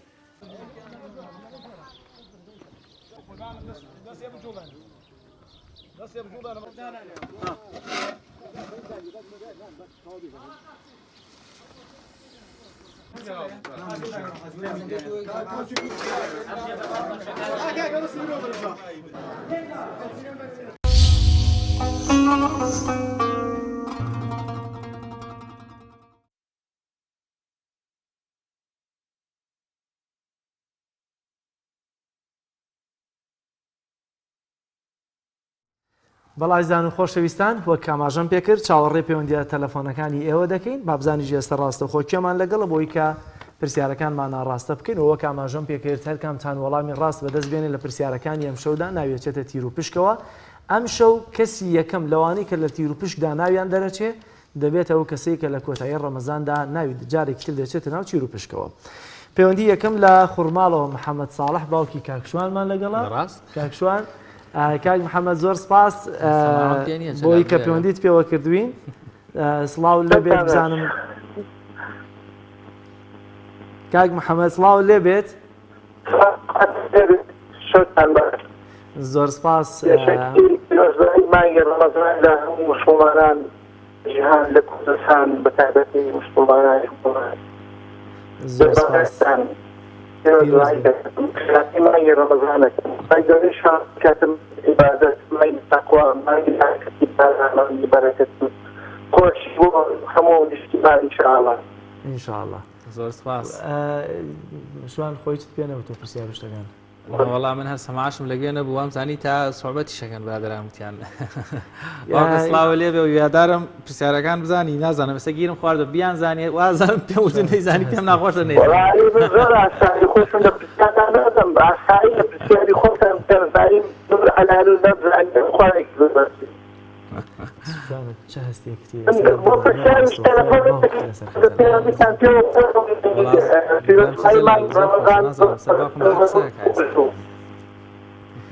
کاک محەممەد کاک محەممەد ئەمەوەیە تاوان سەوتت تۆزێ خراپە گاتە لای ئێمە تۆزێ گەر شوێنەکەت بگۆڕی تاو کاتێک کە سەوتت باش دەبێت من لەگەڵ شوانە دەمەوێت بزانم شوانە چه هەستێکی لەوەی کە ئێستا لە بەرنامەیەکی ڕاستەوە خۆ لە پرسیار و وەڵامدا باوکی پەیوەندی پێوە کردووە. جەلال شتێکی هەڵێ مێژوو دووبارە بێتەوە ڕۆژگارێکە بوو باکم لەسەر شاشە بوو من لە پشتی شاشەوە هەڵم ئەیە گوێم دەنگم گاتە لای ئەو مناڵ بوومە و لە تەلەڤیزیۆن و باڵێن لە رادیۆ شیشیە کرد پێشتر ئێزاکە سەنگەرەکانمان گۆڕیوەتەوە ئەو لە ماڵەوە من لێرم هەستێکی خۆشە مامۆستای خۆم بوویت. چۆن کاک محەممەد؟ کاک محەممەد سەوتت زۆر خراپە گاتە لایمە با بچمە سەر پرسیارەکە لە بەرەوەی دەرفەتم کەمە دەبێ خەڵکی دیکەش لەسەر خێڵن. پرسیارەکەمانەوەیە وشەی ڕەمەزان بە زمانی کوردی واتای چی ئەگەیەنێت؟ ڕەمەزان بە زمانی کوردی اختیار و شتمان نییە وشەی ڕەمەزان بە زمانی کوردی واتای چی دەگەیەنێت؟ ڕەمەزان بە زمانی کوردی وەڵام لەم شانە زۆر گەرمای بەتیر و شدەت و ڕۆژەکان ناڕەحەتەکان زیاتر پولیەوە تەساوی گرتووە پێم وایە بە کوردی و بە کورتی واتە گەرمای بەتیر واتە گەرمای بەتیر گەرمای بەتیر تەواو؟ بەڵێ زۆر باشە کاک محەممەد سپاس بۆ پەیوەندیەکەت لەبەرەوەی کە بەڕێزیتر لەسەر هێڵی پەیوەندیم بۆی دەرفەت بۆەوە نشەبێ زۆر سپاس دەکەین سپاس کاک محەممەد. کەسی دووەم پەیمانخان لە هەولێرەوە لەگەڵمانای کاک شوان. پەیمانخان سڵاوت لێ بێ و ئەم کاتت باش ئەگەر گوێت لێمەیە. سلام علیکم. عەلەیکم وەسەلام. باش کاک جەلالی کاک شوان. زۆر سپاس پەیمانخان. دەستخۆشی بەرنامەکەتان لێ دەکەم. زۆر سپاس. هیوادارم لەسەر ئەو کارە باشانەتان بەردەوام بن. ئامین بنەرێکی زۆرتان هەیە. زۆر سپاس پەیمانخان با بچینە لای پرسیارەکە. وشەی ڕەمەزان بە زمانی کوردی واتای چی دەگەێنێت؟ تەمام پرسیارەکەش لەسەر شاشەیە اختیاریمان نییە ئەگەر بە کوردی پێمان بڵێ واتە بە لە ڕووی کوردیەوە ڕەمەزان یانی چی؟ واتای گەرم. نازانم وەکو پرسیار لە منی مەکە. نانۆ مەخسەدم ئەوێ وڵی پرسیارەکە واتای گەرم. واتای گەرم تەواو؟ بەڵێ. باشە پەیمانخان. السلام علیکم ورحمة الله وبركاته. علیکم السلام ورحمة الله. سپاس بۆ پەیوەندیەکەت پەیمانخان کە لە هەولێرەوە لەگەڵمانە بوویت. سنوورخان لە سلێمانیەوە لەگەڵمانایە کاک شوان. سنوورخان سڵاوی خوا لێ بێت وەم کاتت باش. السلام عليكم. جەلال هەرو پرسیاریان لێ بکەین. علیکم السلام ورحمة الله. اللهم صل على سيدنا محمد وعلى آله وصحبه وسلم. سەرەتا پیرۆزبایی هاتنی مانگە ڕەمەزان دەخۆم و لەسەر جەم مسلمانان لە ئەوی بەڕێزەکەم خوای گەورە ئەم مانگە بکاتە خێر و بەرخۆشی و ڕەحمەتێکی بارانمان ببارێنە ئینشاءالله. ئینشاءالله. زۆر سپاس خاتوو سنوور. سنوور لە سلێمانی. ئەگەر گوێپیستی پرسیارەکە بووی بەڵام من جارێکی تریش بۆت دەخوێنمە وشەی ڕەمەزان لە زمانی کوردیا بە واتای چی دێت یاخود لە زمانی کوردیا چ واتایەک دەگەیەنێت؟ بەواتای من هەڵە نچمە خوێندنەوەیەکم بۆ کردی بەوە بزانم بەواتای گەرمایەکی بەتین دێت. دڵنیایت؟ وەڵاهی تا ڕاتێک. باشە دەستخۆش. زۆر سپاسگیانەکەم لە شانسا بۆ سەلام عەلەیکم. زۆر سپاس سنوورخان. دەچینە پێنجوێن گەشتبینمان لەگەڵە گەشتبین خان سڵاوی خوا لێ بێت وەم کاتت باش. ئەم کاتە باش بەڕێز. علیکم السلام ورحمة الله. گەشتبین خان گوێت لێمە سڵاوی خوا لێ بێت وەم کاتت باش. سڵاو لە جنابیشتان دەستخۆشیتان لێ دەکەم. زۆر سپاس. بەخێر هاتنی پیرۆزبایی ڕەمەزان لە جەنابتانەکەم. زۆر سپاس. لە تۆش پیرۆز لە کەناڵە بەڕێزەکەشتان بەواتای پرسیارەکەی جەنابتان بەواتای ڕەمەزان ئەوەندێکم بزانم بە گرتنەوەی چۆنەڵی حەز ویستەکان بێجگە لە واتایەکیش کە هەندێکی ئەڵێن بەواتای گرم دێ بەواتای چی دێت؟ بەواتای چۆن گەژبین خان ببوورە ئەوەندەی من گوێم لێ بوو دوو گەرم بابەتی وت یەکێکیان گەرم بوو یەکێکیشیان پاشتێ نەگەیشتم دیارە گەژبین خان زۆر سپاس دیارە پەیوەندیەکەی گەژبین خان نەماوە لەگەڵمانە لە پێنجوێنەوە گەر هاوکارانم پێم بڵێن پەیوەندیەکی دیکەمان لەگەڵە لە سۆرانەوە کاک مۆبین ئەلو سڵاوی خوال لەبێت کاک مۆبین باش کاک جەنابجان زۆر سپاس گیانت خۆش بێت پیرۆزبایمان کە ڕەمەزان لە هەموو مسلمانانی ژیان و بەتایبەتی کوردستانەکەین لە سەرماندانی کەناڵی پێیانش پیرۆز بوویت ئینشاءالله زۆر سپاس بەخۆ بە کاک چوانش ئەوڕۆ بەستایلێکی زاناتینات و بەقاتە تشین و ئەویش بەقاتە چقاوەی زۆر سپۆش بن ماشەڵڵا لێبێت زۆر سپاس نەکەی کاممان جوانە کاک مۆبین والله هەردووکان لێکی جوانترە زۆر سپاس دەکەم کاک مۆبین چاوت جوانە زۆر سپاس کاک مۆبین گوێبیستی پرسیارەکە بووی بۆ دووبارە دەکەمەوە وشەی ڕەمەزان بە زمانی کوردی واتای چی دەگەیەنێت یعنی وشەی ڕەمەزان بەڵێ بەڵێ ڕەمەزان یعنی بعد ڕستە باسکەم یا بەز ڕەمەزان بەڵێ بەڵێ وشەی ڕەمەزان لە زمانی کوردیا بە واتای چی دێت یاخود چ واتایەک دەگەیەنێت هیر ڕەمەزان وڵای ڕەمەزان مانگە چتر بەرەکەتە بەس بە کوردی هەر زانیتم بلێ ڕەمەزان ئێستا ئەگەر ڕەمەزان بکەیتەوە بە کوردی وشەی ڕەمەزان بکەیتەوە بە کوردی واتای چی؟ واتای وڵاهی مانجێ یعنی نەتوانم باشتر وەسفی ڕەمەزان بکەم بە کوردی یاد نابێت ئێستا تۆ وشەیەکمان پێ بڵێ ناوێکمان پێ بڵێ لە مێشکتا بێ یا بیست بێتت مەڕادیفێک بێ هاواتایەک بێ بۆ ناوی ڕەمەزان لە زمانی شیرینی کوردیە ڕەمەزان وڵاهی بۆ خودای نازان ڕەمەزان هەر زانی توان ڕەمەزان بیت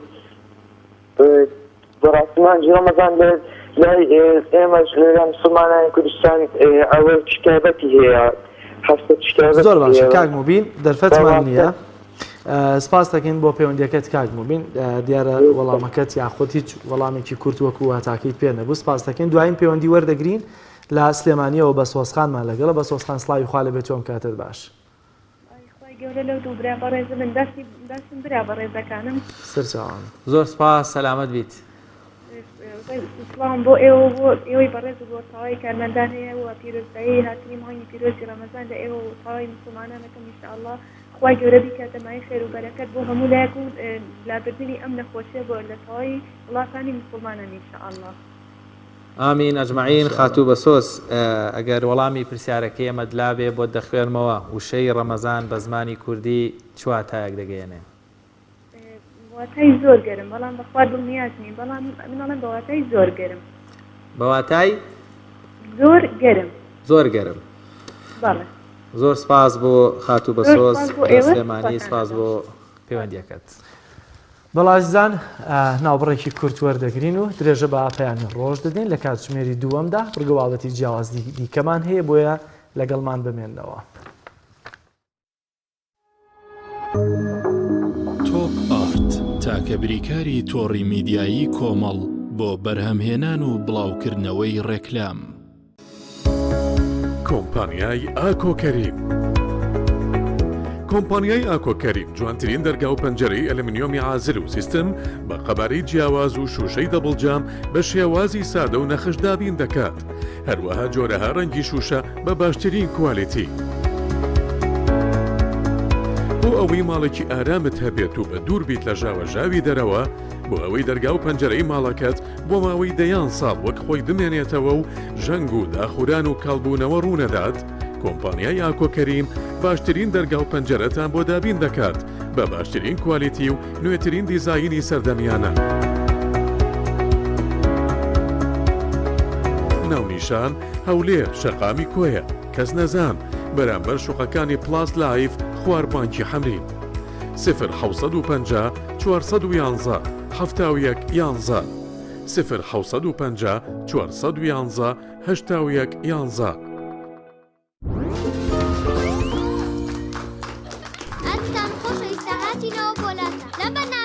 خۆشترین و باشترین جە بەساڵ دەبژێرین سەرەتاش لە بەشداربووی دەستە شەفمانەوە دەست پێ یەکەین پرسیاری یەکەممان دەڵێت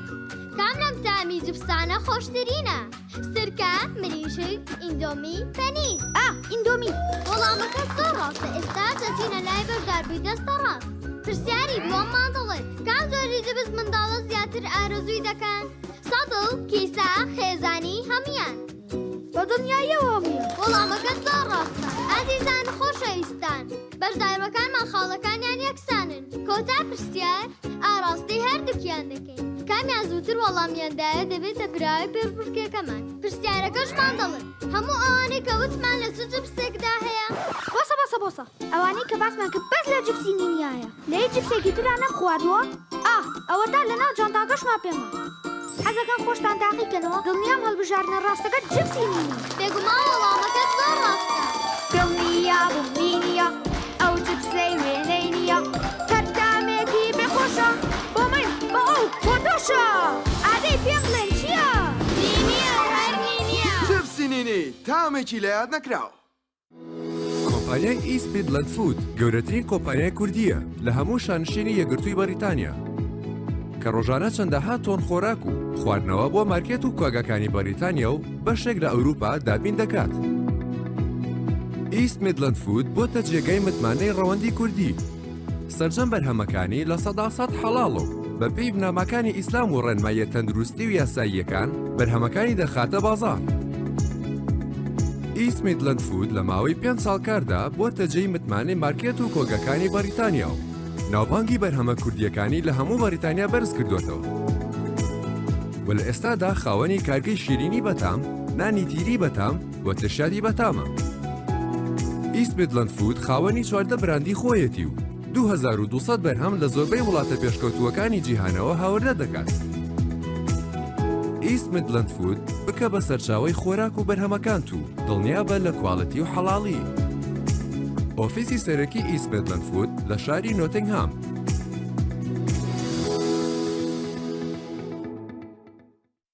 دکتۆرە مناڵەکەم شیر ناخوات کێشی کەمە هەستەکەم بەرگری لەشی هیچ باش نییە دایی من نەخۆشە شیر هۆکارەکە بۆ گەشەی مناڵ پێم باشە شیری بالاکتان بەکاربێنیت بۆچی بالاکتان؟ منە و شیری بۆ مناڵەکەم بەکارهێنم بۆ ئێوەش هەمان شیر پێشنیار ئەەکەم چونکە چەندین شیرم تاقی کردەوە هیچ شیرێک بە هەندەی بالاکتان سوودی نەبوو لەبەرەوەی چەندین تایبەتمەندی بەهێزی هەیە لەوانە 25 جۆر ڤیتامین و کانزا و چەندین جۆر پرۆتین و چەوری لەگەڵ 3 جۆڕۆنی ڕۆکی بۆ گەشەی بەردەوام مادەی فۆز بۆ ئاسانکردنی کردداری هەرس و ڕێخستنی جوڵی ڕیخۆڵە دەوڵەمەندە بە 5 نیوکلۆتاید بۆ بەرگری جەستەی مناڵەکانمان دژی بەکتریا و ڤایرۆس مادەی DHA بۆ گەشەی مێشک و بەهێزکردنی تۆڕەی چاو و بینین و بەهێزکردنی ئاستی زیرەکی و فێربوون کۆالەتێکی بەرزی هەیە و چەندین ساڵە لە ئەوروپا بەکاردێت براندێکی ئیسپانی کۆالەتێکی بەرز بە نرخێکی گونجاو ئێستا لە عێراق تۆپ ئارت تاکە بریکاری تۆڕی میدیایی کۆمەڵ بۆ بەرهەمهێنان و بڵاوکردنەوەی ڕێکلام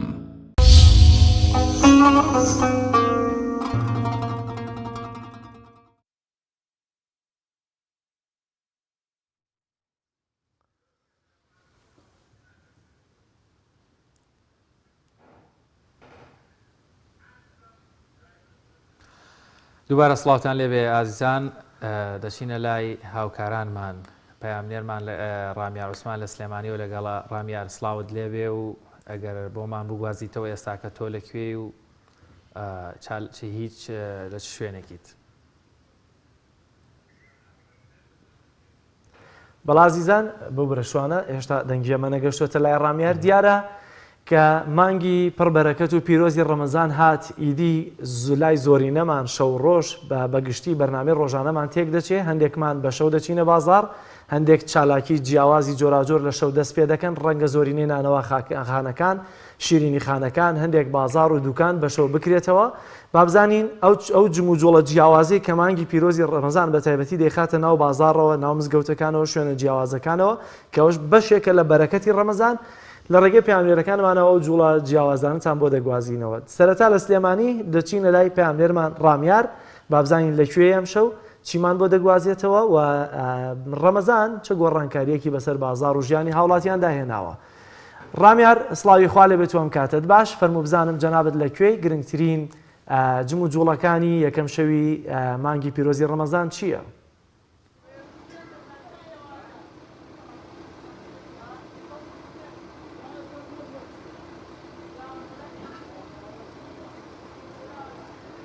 ڕامیار ئەگەر گوێت لێمە دەمەوێت بزانم جم و جوڵەکان لە یەکەم شەوی دەستپێکی مانگی پیرۆزی ڕەمەزان چین و ئێستا تۆ لەکوێیت؟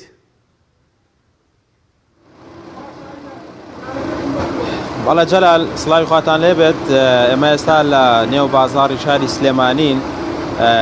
لە دەوروبەری مزگەوتی گەورەین لە شاری سلێمانی دیارە ئەم شوێنە لە شەوانی ڕەمەزاندا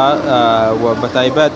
لە پارشەواندا قەڵەباڵخی پێوە دیارە خەڵکی ئەوانەی بە تایبەتی کە ینی دێنە دەرەوە حەزەکردنانی دەرەوە بخۆن ئەم شوێنە شوێنێکی قەرەباڵخە بەڵام من دەمەوێت ئەم شەو ینی باز لە لوقمەقازی بکەین کە لێرە دروست دەکرێت لە پشت منەوە لوقمەقازی جەلال بۆ بەربانگ زۆر بەکاردێنرێت سبەی ئەم شوێنەی کە منی لێوەستاوم ئێرە لای مزگەوتی گەورەی سلێمانیە یعنی بەر ناکەوێت هەم لەبەر شەربەتی مێوشەکە هەم لەبەر لوقمەقازیەکە خەڵکێکی زۆر دەیباتەوە ئێستا ئەو کەسانی کە لە پشتی منەوەن هەریکی دروستکردنی لوقمەقازی دروست دەکەن و ئامادەکاریەکەن بۆ سبەی ئەوەی کە دەیبینن ئەو ئامادەکاریانن کە کردویانە هەم بامیە دروستەکان هەم لوقمەقازی یعنی ئەم شەو پێما بێت تا درەنگانێکی شەو ئیشەکەن تاوەکو کەی ئیشەکەن ئەزیاد نەبێت تاوەکو کەی ئیشەکەن تاوەکو کەی ئیشەکەن دەستان پێ سێ شەو دوێنێ تاوەکو سێ شەو ئیشەکەن یعنی ئەمە ئێستا ئامادەکاریەوە وانە کەی دەستان پێ کردووە دوێنێ سێ شەو دوێن لە دوێنێ سێ شەو دەستان پێ کردووە ینی بۆ ئەوەنە ئەرکی زۆرە یعنی لوقمەقازی وەڵی ئەرکی زۆرە و جوملەمان لەسەرە و فریاش ناگەین بەڕاستی تر خواستێکی زۆری هاوڵاتیانی لەسەرە و جوملەکانی بن و شوێنەکان هێنە و پیاوە لە سەیسایقەوە هاتووە بەخوا لە سەعاتەوە لێرە چاوەڕێ جوملە بەرێ ئەرکی زۆرە دروستکردنی ئەرە وەڵا ئەرک و برکی هەیە ئەرکەی بەردەوامە بن ئێوە لە کارکردن ئەم شەو تاکەی بەردەوامە تا بەیانی بەردەوامین ینیش دەست دەکەن بەفرۆش بەیانی شار بەردەوامین دەستەکەین بەفرۆشتێک بابێەوە ئەمە بامیەیە لوقمەقازیشی دروستەکەن پێما بێ کامیان خواستی زیاتری لەسەرەوە کامیان ئەرکی زیاتر وەڵی هەردووکیان خواستێکی زۆری هاوڵاتیانی لەسەرە بەڵام تر بامیەکە تۆزی ئەرک و برکی زیاترە چونکە بێ لە مەکینەی بێت و بیبڕیت و بیبرژێنیت و زیاتر تۆزێ لوقمەقازیەکە خۆشتر یەک جارە ئەی بڕیت و تەواو باشەوانێ لوقمەقازی هەیە کام و بۆن و ڕەنگی خۆشترە ینی ئەمە دروستکردنەکەی دەورە بینە یا چی چۆن ئەمە خۆشتر دەرەچێت هەیە زۆر ناسکە وڵایەتر ناسکەکە چییە بە پێگرتنەوەکەیە هەمووی قیاساتە هەیە هەر کەس بە جۆرەگەی گرێتەوانەیە ئەگینایش فەرقێکی نییە قۆناغەکانی چین ئێستامە یەکەم قۆناغە ئێوە ئامادەکە نەوەڵام یەکەم قۆناغ نییە ئەو عەجانەیە یەکەم قۆناغا لەوەی نیم بە جەوی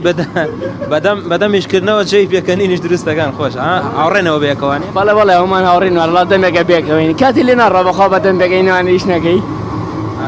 وەستا جان ئەوە تۆ چیەکەی بابزانم ئەمە ڕۆنەکەی بۆ حازرەکەوانە جەلال ینی جگە لە بەدەمیشکردنەوە لێرە جەوێکی خۆشیان دروست کردووە جەوێکی هاوڕێیانەیە ئێستا ئەمە باسی کرد دوای ئەوەی کە هەویرەکەی بۆ ئامادەکەن ئەمەش ڕۆنەکەیان بۆ ئامادە کردەوە گەرمیان کردووە و دواتر لوقمەقازی و هەروەها بامیەکەش دەخەنە نێو ئەمە ئامادەی دەکەن وەکو ئاماژەی پێکرد ئەمەی کە ئێستا ئەوانەیەکان ئەمە قۆناغی یەکەمی ینی لوقمەقازی و بامیەکەیە و ئەوەش پێما ئەمە شیلەیە گردوتانەوانە ئەمە دوا قۆناغەکە بەڵێ وڵێ ئەمە دواخۆ ناخە دوای کە سووریەکەی نەوانێ بە لە شیلەکە کەپسیەکەین و ئیتر دوای دایانێ بۆ فڕۆشمە هەیە بە هەنگوین پێم وابێ ئەیکا شتی وا هەیەیان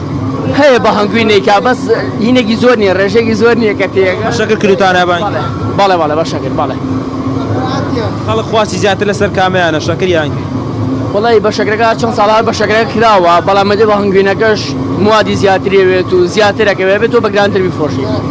هینەوەش نییە وەزعەکەتەوە گوشت بە گران فڕۆشی ئەبێ شتێک بێ بەپێی گرفانی هاوڵاتیانیش بیفرۆشی ئەم ساڵەوە کیلۆی بەچەند ئەیەن ساڵان لەگەڵ ساڵان ڕابردوو ئەم قەیرانی داراییە وای کردووە کەمتر نرخەکاندا کەمتر بێت وەڵام ئەم ساڵ بە گرانتر هەرزانتر نایفرۆشین بە گرانتر ئێفرۆشین چونکە مواد زۆر گران بووە بۆ نێم دۆلارەوە شەکر گران بووە ئا گران بووە ئیتر شتەکە ئاوایە مەسەلەن پار کیلۆی بەچەند بۆ ئەم ساڵ بەچەنە پار بە 2000 بووم ساڵە دوو نیوە بەڵێ 500 دیناری چۆن دیناری چۆتە سەر ساق بێ بە هیوای سەرکەوتن وەکو ئاماژەم پێ کرد ئەم برادەرە لەبەر پێکەنی نازانم موضوعی کۆنە لەگەڵ یا باسیەکەمە پێکەنی نییە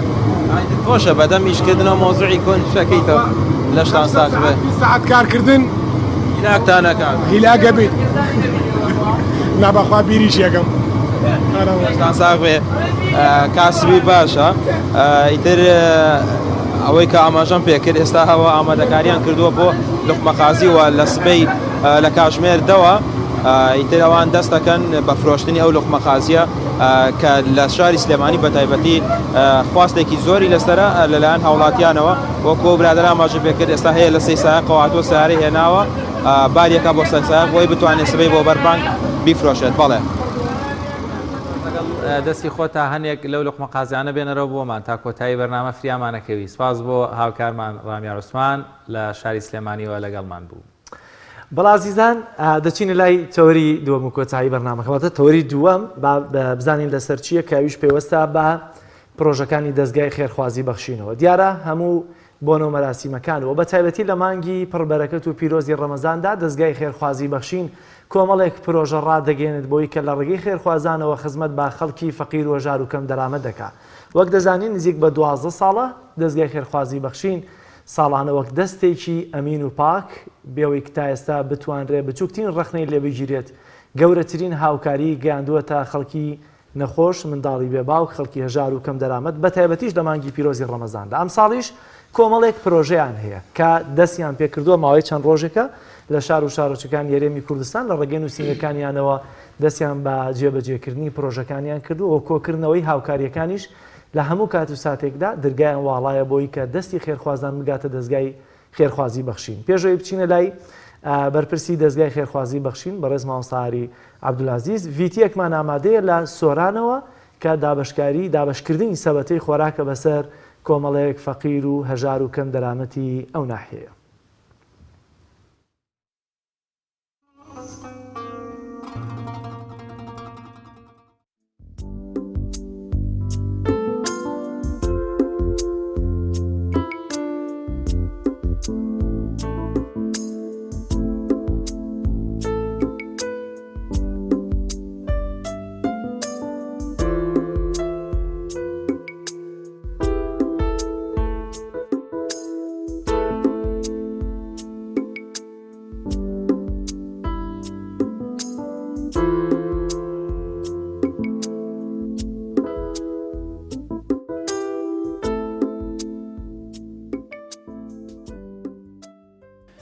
بسم الله الحمد لله والصلاة والسلام على رسول الله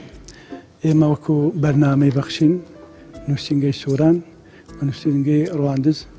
ئەمڕۆ کە هەستاین بە دابەشکردنی 150 کارتۆن خۆراک ئازوقە بەسەر ماڵە فەقیر و هەژاران و دایکێتوانە ئێمە هەموو ساڵێک لە ڕەمەزان ئەو بەرنامەمان هەیە کە ئازوقە بەسەر خەڵکدا دابەشکەین ئەم فەقیر و هەژاران تەمان ئێمە سوپاسی ئەو خێرخوازانە ئەکەین کە هاوکاری ئێمەکەن کە بتوانین تۆزێک لە ئازار و ئەشکەنجی ئەو خەڵکە سوکەینەوە لەسەر ماریان تەمەن بتوانێت ئێستا لە کوردستان بەعام بڵێ لە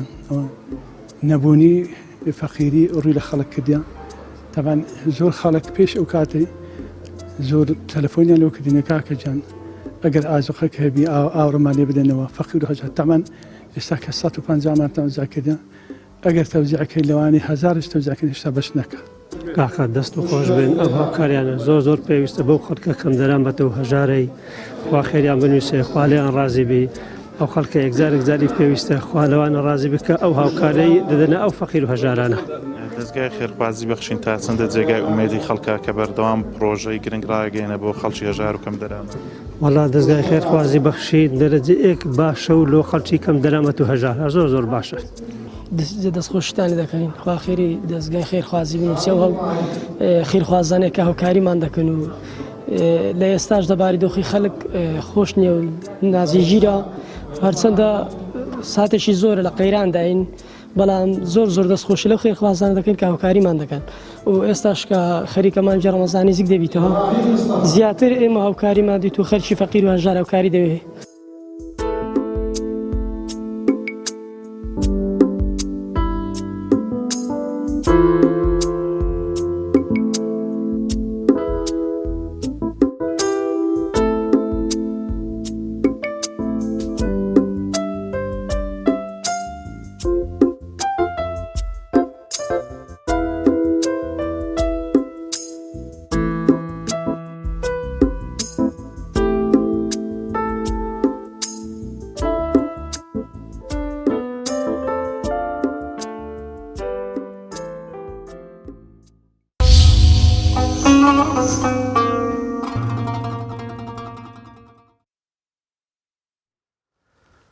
بەڵازیزان دەچینە لای بەڕێز مامۆستاری عەبدولعەزیز بەرپرسی دەستگای خێرخوازی بەخشین. مامۆستاگیان سپاس بۆ دەرفەتە بەخێر بێت.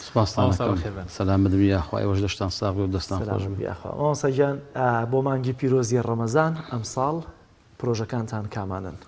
بەڵێ بسم الله الرحمن الرحیم سەرەتا بە بۆنەی هاتنەوەی مانگی ڕەمەزانی پیرۆزەوە پیرۆزبایی لە گشت مسلمانان ئەەکەم بە گشتی و بە تایبەتیش ئەم وڵات و هەرێمەی خۆمان داواکارم لە خوای پەروەردگار بە خێر و خۆشی ئەم مانگە گوزەر پێ بکا بەسەر ئومەتی ئیسلام بە گشتی و بەسەر هەرێمی ئێمەشدا بە تایبەتی ئینشاءالله. دیارێ وەکو دەستگای خێرخوازی بەخشین وەک جەنابیشت ئاماژەت پێکرد ئەوە نزیک بە 12 ساڵ ئەبینەوە تەمەنی دەستگاکەمان بە درێژایی ساڵ لە کار و چالاکی و پرۆژە و یارمەتیدانی ئەو کەسانن کە شایان و شایستن بۆ ئەوەی کەوا لایەن لێ بکرێتەوە. واتە لە 11 مانگی ساڵدا ئێمە هەر بەردەوامین مانگی بڵێن مانگیکەی ئەخیریان کە جای بکەینەوەکو مانگی ڕەمەزانی پیرۆز زیاتر و زۆرتر بەرنامەکانی ئێمە و پرۆژەکانی ئێمە و کار و چالاکیەکانی ئێمە چڕ ئەبێتەوە لە مانگی ڕەمەزانی پیرۆزدا بە حکمی ئەوەی وەک خۆتانەزان مانگی ڕەمەزان مانگی چاکە و ئیحسان و سەدەقە و خێر و ئەنجا وڵاتی کوردەواری ئێمەش بە شێوەیەکی گشتی سروشتی وایە عادەتی وایە لە مانگی ڕەمەزانە زەکاتەکەی دەرئەکە کە ئەویان بۆ خۆی هەندێک قسەی تێدایە گەر پێشتر واجب بوو بێ پێشتر دەریکە بۆی گوناحبار نەبێ بەڵام هەیە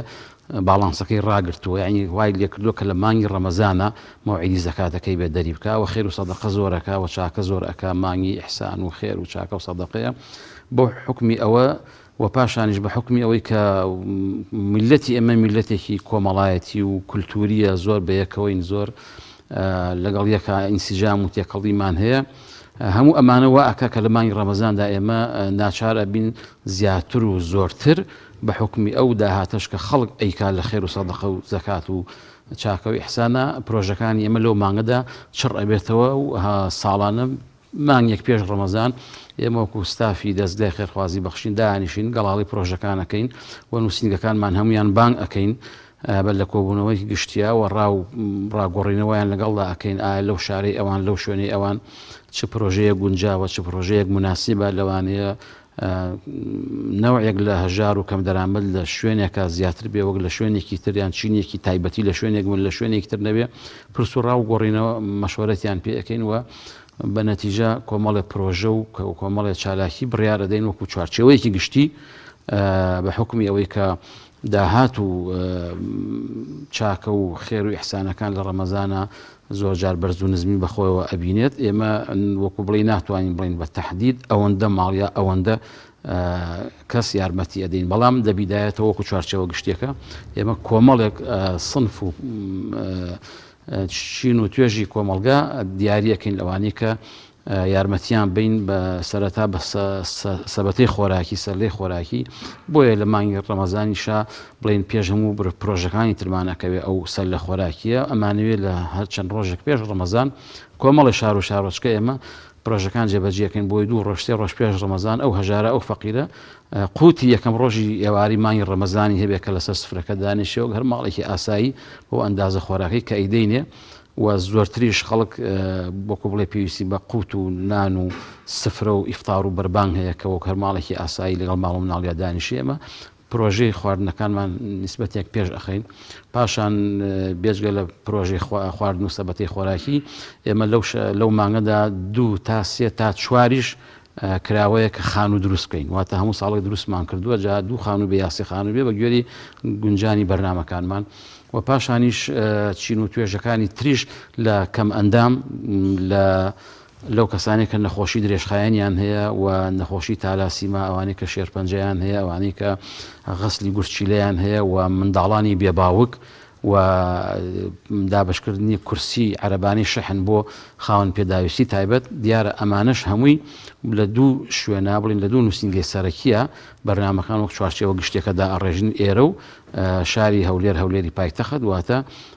بڕیار ئەدەین بە شێوەیەکی گشتی مەسەلا 200-300 منداڵی بێباوک لە سلێمانیە یارمەتی بین لە هەولێرش بە هەمان شێوە مەسەلا 100 نەخۆشی درێژخایەن لە سلێمانی 100 لە هەولێر 100 کەم ئەندام لە سلێمانی 100 کەم ئەندام لە هەولێر ئەوەی غەستی گورچیلەوەی تالاسیمایە 100 لێرە 100 لەوێ ئەوەکو چوارچێوە گشتەکەی خۆمان بەڵام دوایی کە ئەچینە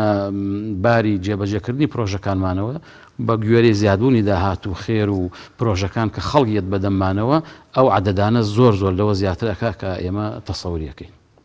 زۆر باشە تەخمیناتێکتان بۆ خۆتان کردو ئەگەرم تەخمیناتە وەکامەژت پێکرد زۆر جار زۆرترە بن بەڵام ئەگەر هات و کەمی کرد یا بەو شێوازە پارەتان بۆ نەهات و ئایا ئێستش وەزع فەرقی کردووە و ئەگەر بۆتان نەهاتێەوە چی ئەەکەن بەڵێ بە شێوەیەکی گشتی ئەتوانین بڵێن فەرقی کردووە لە هەموو بوارێکدا خۆتان ئەزان لێبڕینی موچە و نەدانی موچە و ئەنجا هەموو ئەو پەیمانکارانە ئەو مقاولانی کە لەگەڵ حکومەتە پرۆژەیان بووە چەند ساڵێکە پارەکانیان وەرنەگرتووە سلفەکانیان وەرنەگرتووە ئەوانی کە تیجارەتیان کردووە زۆربەی زۆری تیجاری ئەم وڵاتی ئێمە هاتوشێ سینی کردووە ئەوە بڵێن نزیکەی بۆ 2 ساڵە 6 ساڵ و نیو ئەو نەخۆشی کۆرۆنای هاتوتە پێشەوە تیجار و بازرگانەکان نەیانتوانی وەکو پێویست بچن بە وڵاتانە تیجارەت بێنن ئەو وەختە بەرزبوونەوەی نرخی کەلوپەلەکان بۆ خۆی هەرم دەوری بینیوە ینی هەموو ئەوانە ئاسەواری خۆی بەسەر هەموو سێکتەرەکانی ژیانی خەڵکەوە دیارە بەڵام سوپاس بۆ خوای گەورە ئێمە وەکو ئەزمموی دەستگاکەی خۆمان کە ساڵانی پێشوش ئەم مشیلانە ئەم گرفتانە هەر بووە ئێستا ئەگەر لە سەدا 20 موچە بڕاوە ساڵانێک بووە کە هەر پاشەکەوت بووە ڕوع موچە بووە یان هەر نەبووە چەند مانگێک لەسەرێک نەبووە بەڵام ئێمە وەکو فترە زەمەنیەکە لەو کاتانەشا دەستگاکەمان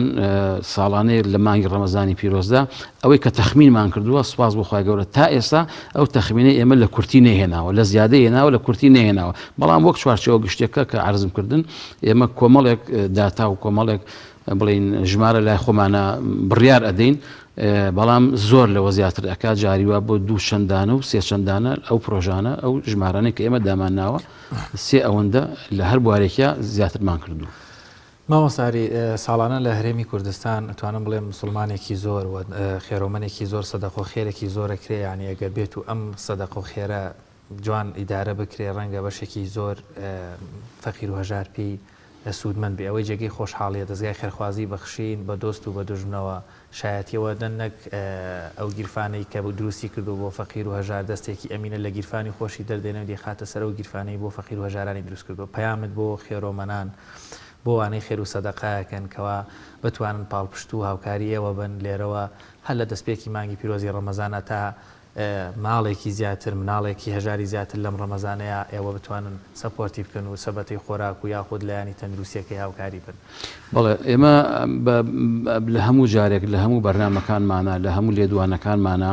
لە هەموو پرۆژەکانمانە بە خەڵکیشمان وتۆ دووبارەشمان کردوەوە چەند بارەشی ئەەکەینەوە ئێمە لەم کارەیە نازمان بەسەر خەڵکەوە هەیە زۆرمان نییە چونکە ئەو داهات و پارەی لە بەردەستی ئەمەیە نەهی حیزبە نەهی حکومەتە نەهی ئەم لاولایە نەهی بڵی مؤسسات و دام و دەستگای دەرەوەی هەرێم بێ نەخێر ئەوەی ئێمە شتێکی خۆماڵیە لە خێرۆمەندانی خۆمان خێرۆمەندانیش هەیە زۆر دەوڵەمەنە خێرەکەی زیاترە خێرۆمەندی وا هەیە بە ئەندازەی بوونەکەی خۆی یعنی لای ئێمە کابرا 5,000 بەخێر هەر خێرە کابراش 50 وەرەقاکا بەخێر هەر خێرە چونکە ئەو نەی پێکرێ ئەوش ئەو نەی پێکرێ بۆیە هەمیشە دووبارەمان کردوتەوە ئێمە نازمان هەیە لەم پرۆژانە زۆرمان نییە بەسەر خەڵکەوە و هیچ منەتێکمان نییە لەبەر ئەوەی پارە و داهاتی دەستگاکەی ئێمە هیچ لایەنێکی دیاریکراو نییە کە منەت بکە یاخود لە سەداست بتوانێت چۆن خۆی ئارەزوولێ و حەزیلێ ئاوا بەکاری بێنێ نەخێر ئێمە بە شێوەیەکی گشتی لە خێرۆمەندان و خێرخوازانی ئەم هەرێمە و دەرەوەی هەرێم کە لە ئەوروپان واتە کوردەکانی خۆمان خەڵکی کوردی خۆمان کە لە ئەوروپای و لە وڵاتە خارجیانەیە یارمەتی و کۆمەکی و دەستگیرۆیی دەستگاکەی ئێماکەن لە هەموو ئەو پرۆژانەدا بۆیە هەموو جارێ ئێمە دووبارەی ئەەکەینەوە دەستخۆشیمان بۆ خێرۆمەندان و خێرخوازانی وڵاتەکەمان هەیە لە دەرەوە لە ناوەی هەرێم و دوعای خێریان بۆ ئەەکەین و هەموو جارێکش هەر پرۆژەیەکەکەین پێشەوەی دەست بکەین بە پرۆژەکە بە خەڵکەکەڵێن ئەم پارەیە ئەم داهاتە ئەم خواردنە ئەم شتە ماڵی خەڵکە پێش هەموو شت ئێوە ئەبێت دوعای خێر بۆ ساحێبی ئەم ڕسقە بکەن بۆ ساحێبی ئەم پارەیە بکەن کە خوای پەروەردگار ڕسقی حەڵاڵیان باتێ لە خۆیان و ماڵ و مناڵ و کەسابەت و تجارەت و هەموو شتێکیان بپارێزی و بەرەکەتی تێبخا بۆیە من لێرەوە دووبارەیەکەمەوە لە خێرۆمەندان و خێرخوازانی وڵاتەکەمان لە دەرەوە لە ناوەوەی هەرێم و کوردانی دەرەوە ئیشەڵا ئەم پرۆژە ناوازانەی ئێمە بینن بتوان دەستی یارمەتی و شەهامەت و غیرەت وەکو ساڵانی پێش و درێژکەن بۆ بەرنمەکانی ئێمە بۆ پرۆژەکانی ئێمە چونکە هەتا داهاتی دەستگاکەی ئێمە زیاتر بێ ئێمە زیاتر پەلە هاوێژین بۆ هەموو شار و شارۆچەکان کە بتوانین پرۆژەکانی خۆمان برەو پێ بدەین و ئەو سینفانەی ئەو پۆلانی کە باسم کرد لە خەڵک ئەو چین و توێژانە لە جیاتی ئەوەی بتوانین یارمەتی 500 منداڵی هەتی و بین با بیکەین بە 1000 لە جیاتیەوەی بتوانین یارمەتی 500 کەم ئەندام بین بیکەین بە 600 بە 800 لە هەموو بوارەکاندا ئینشاءالله دەستی زۆر بە کورتی دەرفەتمان نەما دەمەوێت بزانم پێوەرتان لە هەڵبژاردننی خەڵکا چۆنە و ئایا ئەو خێرخوازانە کێن زیاتر کاوکارتانن بەڵێ پێوەرەکە ئێمە نووسنگەمان هەیە لە هەموو شار و شارۆچکەکان وەکو عەرزم کردن بە حکمی ئەوەی کە ئێمە میلەتێکی ئیجتیماعین تێکەڵاوین کۆمەڵایەتین هەمومان یەکتری ئەناسین ئەو نووسنگانی ئێمەش لە هەر شار و شارۆچکەیەک بن ئەو فەقیرانە خۆیان زۆربەی زۆریان سەردانەکەن مراجعەکەن ناوەکانیان ئەنووسن هەڵبەتە دوای ئەوەی کە تاکی دەبن ئەمانە فەقیرن شایان و شایستن ناوەکانیان ئەنووسن هەمیشە بە لیستی فەقیر و هەژار و نەخۆش و کەم ئەنداممان لایە و لە ڕێگەی نووسنگەکانمانەوە ئەوانە دەستنیشان ئەکرێ بە شێوەیەکی گشتی و ئەوانش کە یارمەتی پرۆژەکانی ئێمادن ئەتوانم بڵێم لە هەموو چین و توێژێکە لە کارمەندەوە لە موچەخۆرەوە لە تیجارەوە لە دوکانارەوە لەو کەسانی کە لە دەرەوەی هەرێ من ئەو کەسانی کە دەوڵەمەندن ئەو کەسانی کە زۆر حاڵی وەسەتیشیان هەیە هەموو ئەو چین و توێژانە خێر و دەستی خێریان لە پرۆژەکانی ئێمەدا هەیە زۆر سپاسم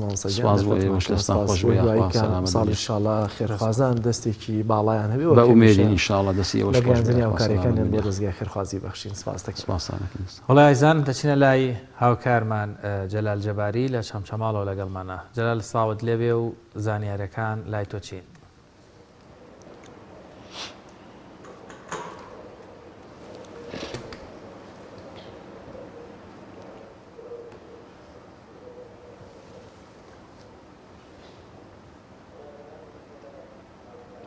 بەڵێ کاکشوان سڵای خوای گەورە لێ و لە تەواوی بینەران و بیسەرانی کەناڵی ئاسمانی پێیان بێت و مانجی پیرۆزی ڕەمەزان لە گشتلایەک پیرۆز بێت من ئێستا لە کۆمەڵگەی پزیشکی بەخشینم لە قەزای چەمچەماڵ بڕیارە لە سبەینەوە لە یەکەم ڕۆژی مانجی پیرۆزی ڕەمەزانەوە کۆمەڵگەی ناوبراو هەم کۆمەڵێک داشکان هەم کۆمەڵێک ئۆڤەری تایبەت بە بۆنەی مانجی پیرۆزی ڕەمەزانەوە ڕابگەێنرێت من لەسەر کۆی ئۆڤەرەکان و وەکۆی داشکانەکان گفتوگۆ لەگەڵ مامۆستا کارزان تاهیر بەرپرسی کۆمەڵگەی پزیشکی بەخشین دەکەم لە چەمچەماڵ مامۆستا گیان زۆر سوپاس بۆ ئامادەبوونت بەم درەنگەمان دوومان کردی و دەمێک شەوەستاوی ئەگەر پێم بڵێ ئەو ئۆڤەر و ئەو داشکانانە چین و لە چ بوارێکا کراوە فەرموو بەناوی خۆی بەخشندەی میهرەبان سوپاس بۆ بەڕێستان لە سەرەتادا بە بۆنەی گەڕانەوەی مانگی پیرۆزی ڕەمەزان پیرۆزبای لە هەموو مسلمانێکەکەم بۆ ئومێدەوەی کە خۆی پەروەردگار عیبادەت و ڕۆژەکانی ئەم مانگەمان لێ خۆی هاوکارمان بێ بۆ ئەم عیبادەت دیارە معلوم مانگی ڕەمەزان مانگێکی تایبەتمەندە بە عیبادەت و عیبادەتەکان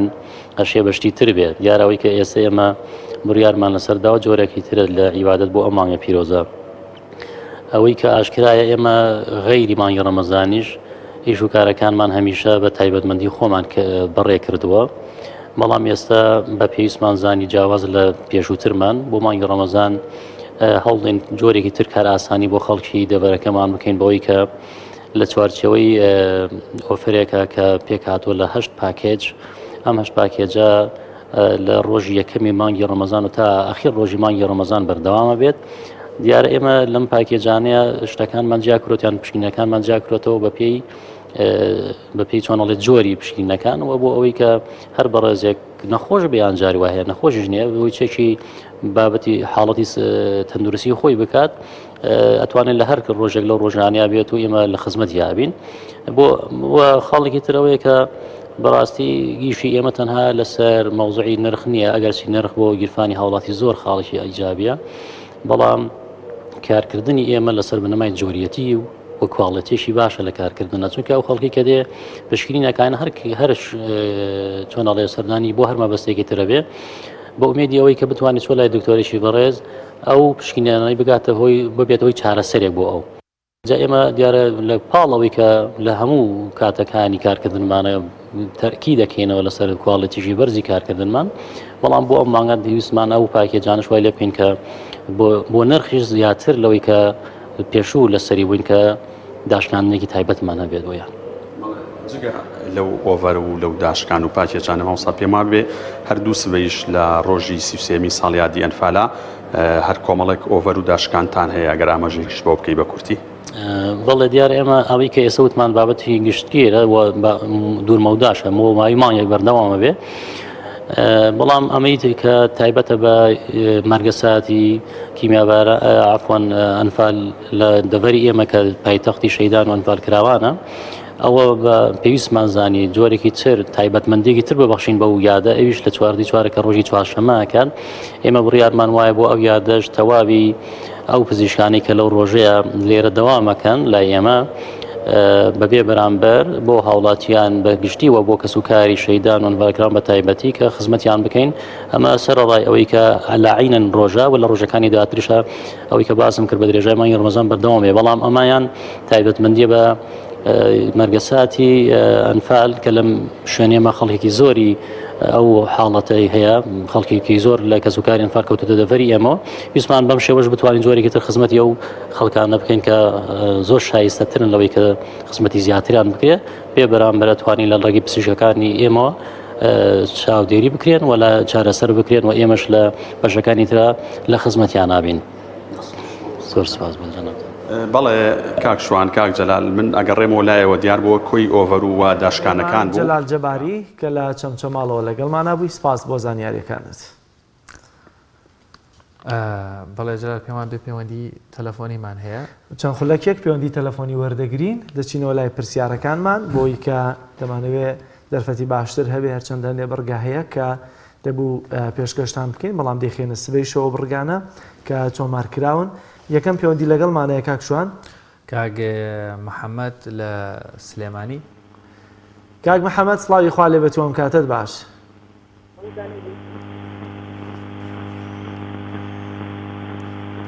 کاک محەممەد عەلەیکم سەلام و ڕەحمەتوڵڵا دەنگت زۆر کەم ئەگەر بکرێت شوێنەکەت بگۆڕی مۆبایلەکەت لە ڕێگەی مۆبایلەکەەوە گوێ بۆ ئەمە بگری تەلەڤیزیۆنەکەشت کسکەی زۆر سپاس سەلامت بی لە تۆش پیرۆز بە ئینشاڵڵا کاک محەممەد سپاس دەکەم با بچینە لای پرسیارەکە لەبەرەوەی کە سەوتت زۆر خراپ دێ کاک شوان پرسیاری تەمام پرسیارەکەمان گۆڕیەوە پرسیاری دووەمە بڵێ کاک محەممەد ئەگەر گوێت لەمنە من پرسیاری دووەمت بۆ خوێنمەوە لە کۆتایی کام سوورەتی قورئانی پیرۆزدا ناوی دوو پەیامبەر هاتووە سوورەتێکی قورئانی پیرۆزمان هەیە کە لە کۆتاییدا ناوی دوو پێغەمبەر بەسەر یەکەوە هاتووە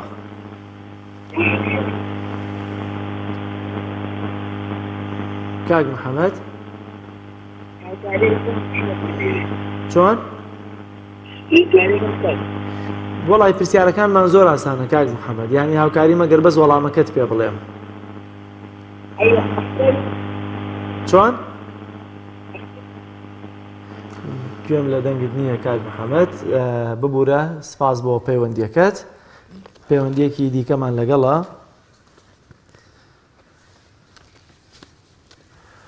بەڵازیزان دیارە وە کاماژەم پێکرد پرسی بڕگەی پرسیار و وەڵام ئەو بڕگەیە کە ڕاستەوە خۆیەمە لەگەڵ بینەرانمان دەیەڵێتەوە بە درێژایی شەوانی پیرۆزی ڕەمەزان کە بڕگەکەمان پرسیار و وەڵامە هەر کەسێک پرسیاری ڕاستی بەدەستێنە ناوی دەچێتە تیر و پشکەوە و هەر شەوێک کەسێک لە تیر و پشکدا هەڵدەبژێرێت ئەو کاتە لە کۆتایی مانگی پیرۆزی ڕەمەزاندا تیر و پشک دەکرێتەوە دوو کەسی هەڵبژێرا و خەڵاتێکی تایبەتیان پێشکەش دەکرێت. دایکی ڕامیار لە ڕانیەوە دایکی ڕامیار سڵاوی خوا لە بێت تۆم کاتت باش. عەلەیکوم السەلام وەڕەحمەتوڵڵاه. زۆر سپاس لە ئێوەش پیرۆز بێت سەلامەت بن. مانگی ڕەمەزان بە مانای خێر و بەرەکەت بێت. زۆر سپاس. زۆر باشە دایکی ڕامیان من پرسیارێک بۆ دەخوێنمەوە بۆ مێدەی وەڵامەکە لای بەڕێستان هەبێت لە کۆتایی کام سوورەتی قورآنی پیرۆزدا ناوی دوو پەیامبەر بەسەریەکەوە هاتووە.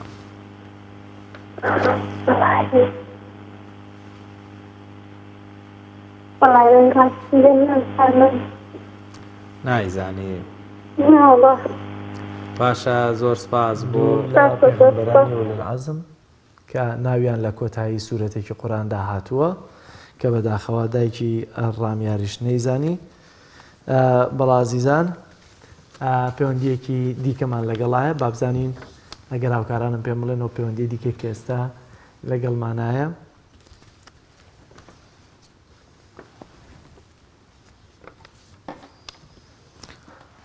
کاک هەڵۆمان لەگەڵا کاک هەڵۆ سڵاوی خوا لێ بێت ئەم کاتت باش. کاک هەڵۆ لە چەمچەماڵەوە کاک هەڵۆ سڵاوی خوا لێ بێت ئەم کاتت باش. سڵاوی خوا لە ئێوەش و دەستخۆشی بەرنامە جوانتان لە یەکەم ڕەمەزان لە هەموو لایەک پیرۆز بێت لەسەر دە مسڵمانان پیرۆز بێت. زۆر سپاس یاخوا هەمیشاوا گەرم و گوڕبی کاک هەڵۆ. ئینشاڵڵا بەڕاستیەکەی خۆمەوە ماوەی 3 ساڵە ناتوانم بەڕۆژ بووم بەهۆی ئەوەی کە وەزعی تەندروستیم تەواو نییە ڕۆژانە کۆمەڵە عیلات و سێ-چوار دەرزیشمەیە بەکاری ئەهێنم. یا ڕەبی خوا شیفات بدا ئینشاءڵڵا. بە هیوای تەندروستێکی باش و بەرسام. حەزم کرد دوعای خێرمان بۆ بکەم بەشکم خوای گەورە ئەوانم لەسەردا بتوانم کە بگەڕێمە سەر ڕۆژوگرتنێکی خۆمان. ئینشاءڵڵا خوای گەورە ئینشاءڵڵا نەخۆشیەکەش تەر بە ئەجر بۆت دەنووسێ کاک هەڵۆجان. یاخوا سەلامتن ئێوە سەرکەوتوو بوون و بەڕاستی بەرنامەیە جوانتان پێشکەش کردووە هیوادارم هەروە بەردەوام سەرکەوتوو بن. خوا سەلامەت. زۆر سپاس کاک هەڵۆگیان با منیش پرسیارێکت لێ بکەم ئینشەڵڵا هیوادارم وەڵامەکەی لای بەڕێستان هەبێت. بەداخەوە دیارە کاک هەڵۆ دەیا ڕەبی خوای گەورە لەبەر خاتری ئەم شەوە پیرۆزە و یەکەم شەوی مانگی پیرۆزی ڕەمەزانە کاکە هەڵۆ و تەواوی ئەوانەی شەک و کاکە هەڵۆن شفای بەخێریان بۆ بنێرێ خوای گەورە بتوانن لە تەواوی ژیانیانە بە هەموو شێوەیەک سەلامەت و تەندروست باش و ئاسوودە بن خوای گەورە شفای بۆ هەموو لایەک بنێرێت. بەڵازیزان دیارە لە ئێستادا کە دەچینە ناو مانگی پیرۆزی ڕەمەزانەوە یەکێک لە بڕگە گرنگەکانمان پەیوەندی تەلەفۆنەکانی ئێوەیە لە سلێمانیەوە پەیوەندیەکی دیکەمان لەگەڵا کاک ببوورە دیارە چاوانخان لە سلێمانیەوە لەگەڵمانەیە چاوانخان سڵاوی خوا لێ بێت و ئەم کاتت باش. زۆر سپاس. چاوانخان سپاس دەکەین بۆ پەیوەندیەکەت با بچینە لای پرسیارەکە با بزانین وەڵامی جەنابەت چییە بۆەوەی کە لە کۆتایی کام سوورەتی قورئانی پیرۆزدا ناوی دوو پێغەمبەر سڵاوی خوای پەروەردگاریان لەسەر بێت هاتووە. سوورەتی ئەعلا لە کۆتایی ئەسەر بێت صحف ئیبراهیم و موسا. صحف ئیبراهیم و موسا. دەستت خۆش بێت خات و چاوان. دایکی ژیر لە دەربەنی خانەوە لەگەڵمانایە دایکی ژیر سڵاوی خوا لێ بێت ئەم کاتت باش. عەلەیکم سەلام وەڕەحمەتوڵڵاه سڵاوی خوا لە ئێوەی بەڕێزیش. سڵاوی خوا لە تۆش بێت ئەم کاتت باش و عیبادەتی ڕەمەزان خوای گەورە لە مولای پیرۆزی بکات. زۆر سپاس. دایکی ژیر چۆن خۆت حازر کردووە ڕەمەزان؟ والله الحەمدولله هەڵمان داوە ئینشاءڵڵا ئەم مانگە بڕکەن بە خێر و بەرەکەت ئینشاءڵڵا بە ختمی قورئان نوێژ و تاعات و عیبادەت ئینشاءڵڵا ذیکرەکانمان نوێژی تەراویح ئینشاءڵڵا خوای گەورە لێمان قبوڵ کات لە ئێوەش ئینشاءڵڵا. کاکشان پرسیارێکی لێ دایکی ژیر بن پرسیارەکە دووبارە دەخوێنمەوە دیارە پێشتریش کە خوێندمانەوە ئەگەر گوێت لە من بێت لە کۆتایی کام سوورەتی قورآانی پیرۆزدا ناوی دوو پەیامبەر بەسەریەکەوە هاتووە سورەتی عەلا صحف ئیبراهیم و موسا. باشە دەستەکانت خۆش بێ دایکی ژیر دەچمەوە چەند چۆماڵ لای کاک محەممەد کاک محەممەد سڵاوی خوا لەبێت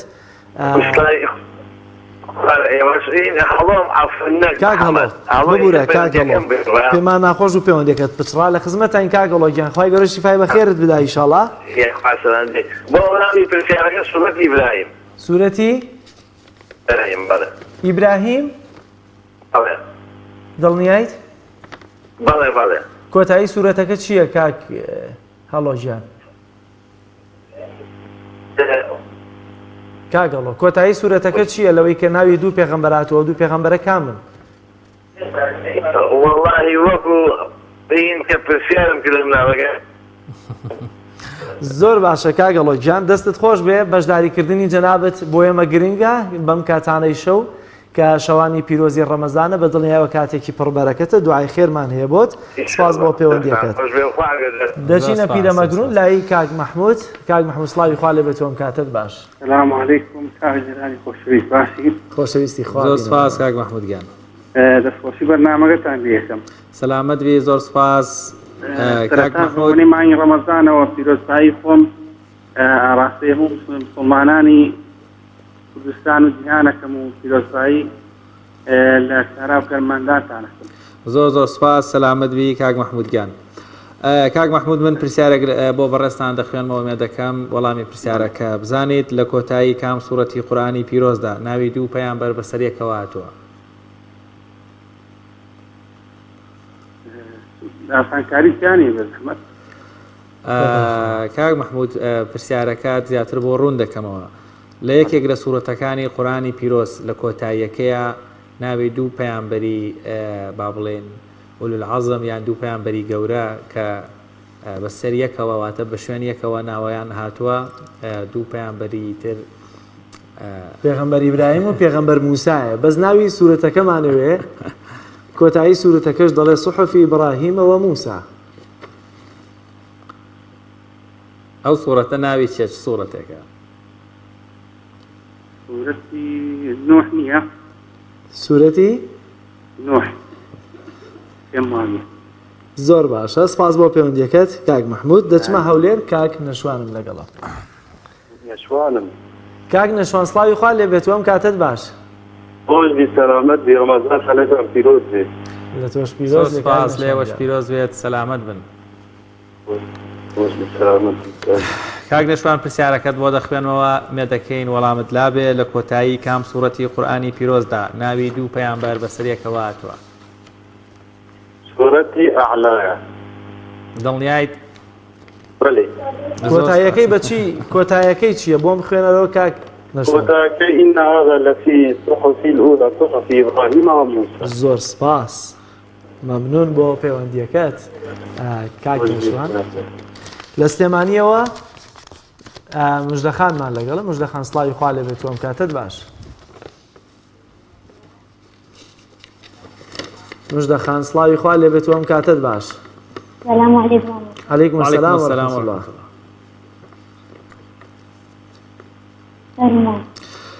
مژدەخان ئەگەر گوێت لێمانە ئێمە پرسیارەکەت بۆ دەخوێنینەوە لە کۆتایی کام سوورەتی قورآانی پیرۆزدا ناوی دوو پەیامبەر بەسەریەکەوە هاتووە؟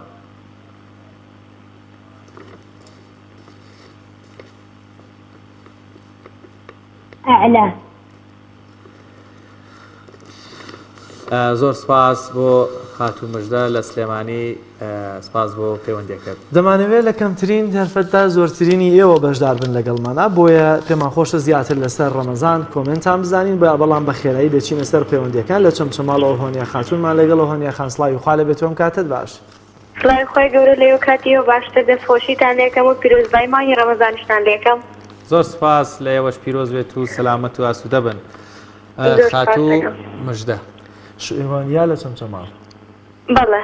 ئێستامایان کامیان مجللا هۆنیاخانە لە چەمچەماڵە. هۆنیاخان سڵاوت لێبێ دووبارە من پرسیارەکەت بۆ دەخوێنمەوە مێ دەکەم وەڵامەکەت لابێ لە کۆتایی کام سوورەتی قورآانی پیرۆزدا ناوی دوو پەیامبەر بەسەریەکەوە هاتووە؟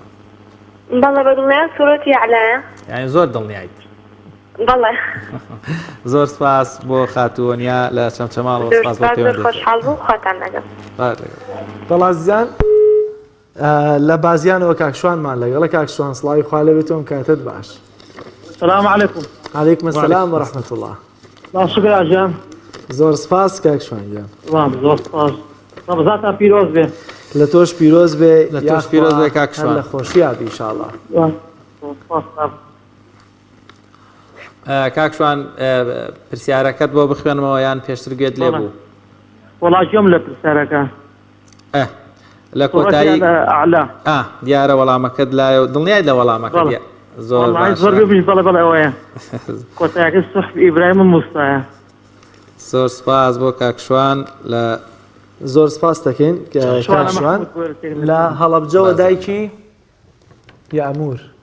دایکی یامور سڵاوی خوا لێبێتەوەم کاتت باش، ڕەمەزانت پیرۆز بێت. هەموو کاتێکت باشتر بۆ تۆش. زۆر سپاس. زۆر سپاس دەکەین. بەس بینەرانی عزیز ئەگەر شتێکتان پێ بڵێم لەبەرەوەی کە ئەم ناوانەتان هەڵدەگیرێن تا کۆتایی ڕەمەزان ئەگەر بکرێ ناوی دوانی خۆتان بە دەقیقی پێمان بڵێن لەبەرەوەی کە بە سبەی دوو سبەی هەڵەیەک لە ناوەکاندا ڕوونەدا هاتوو ناوەکەت دەرچوو چکە دەبێت ئیدی لە کۆتایی مانگی پیرۆزی ڕەمەزانیشدا بینەری بەرنامەکەمان بن ئەو کاتێ و کەسی کە لە کۆتاییدا ناوی دەردەچێت دیارە دەبێت پەیوەندیەکمان نەبێ پێکەوە ناو و ناونیشانەکانی دروست بێت. زۆر باشە دایکی یامور دایکی یامور لە من پرسیارەکەت بۆ دەخوێنمەوە لە کۆتایی کام سوورەتی قورآنی پیرۆزدا ناوی دوو پەیامبەر بەسەریەکەوە هاتووە؟ سوورەتی ئەعلا. سوورەتی کۆتایی سوورەتەکە دەزانی دایکی یامور چییە؟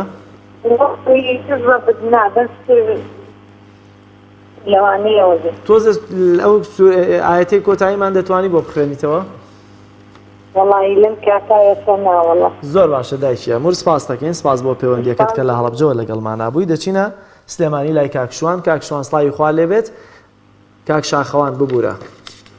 سڵاوی خوا لێبێ بەرەزم. سڵاوی خوا لە تۆش بێ کاک شاخەوان گیان. سپاس دەکەم براکەم. کاک شاخەوان ڕەمەزانتان پیرۆز بێ و هیوادارم لەمە ڕەمەزانە بەرنامەی سەرکەوتووتر لەمە زیاتر دەستان خۆش بێت و خۆشتان لێ یەکەم بۆ بەرنامە. زۆر سپاس. زۆر سپاس. گوێبیستی پرسیارەکە بوویت کاک شاخەوان؟ گیان بەڵێ سوورەتی ئەعلایە. سوورەتی ئەعلا. صحفی ئیبراهیمەوە موسا. هەر بژی دەست خۆش بێ کاک شاخەوان لە سلێمانی. دەستیەوەش خۆش بێ بۆ بەرنامەکە. زۆر سپاس. سپاس دەکەین کاک شاخەوان، سپاس بۆ پەیوەندیەکەت. دەچینە لای پەیوەندیەکی دیکە. کاک شوان لە چەمچەماڵەوە لەگەڵمانە ئەمڕۆ شوان ناومان هەبوو، کاکشوانمان هەبوو، کاکشوانمان هەبوو، کاک شاخەوانمان هەبوو. کاکشوان سڵاوی خوا لەوێتەوەم کاتت باش، سپاس بۆ پەیوەندیەکەت. دەستخۆشی بەرنامەکەتان زۆر سپاس دەکەین کاکشوان گیان. سوهانتان لەگەڵ بەڕێ. کاکشوان وانییە؟ سوهان. شڤان؟ زۆر باشە تا هاوکارانم ناوەکە دڵنیا دەکەنەوە من پرسیارەکەت بۆ دەخوێنمەوە بەشکم لە کاتی وەڵامەکە دەنگت بە باشی بگاتەوە لە ئێمە لە کۆتایی کام سوورەتی قورآنی پیرۆزدا ناوی دوو پەیامبەر هاتووە. شوانی تۆ شوانی توخوا بۆسە وەڵی شوانە میلیان تێک داوی. ناو چی بوو؟ سوهام بەڕێزم. سوهام؟ بەڵێ. سوهام خان. جەلال تۆ معلوماتی خان ببوورە لە برسڵتی خراپ دەگا لێرەشەوە بە منیان وا من وا تێگەشتم لێ کە شوانە سوام خان داوای لێبڕنە لێ دەکەن ببوورە. زۆر سپاس سوام خان لە چەمچەماڵەوە بوو. چینە لای پرسیارەکە سوام خان لە کۆتایی کام سوورەتی قورآنی پیرۆزدا ناوی دوو پێغەمبەر؟ بەڵێ سوورەتی ئەعلایە. کۆتایی سوورەتەکە چییە؟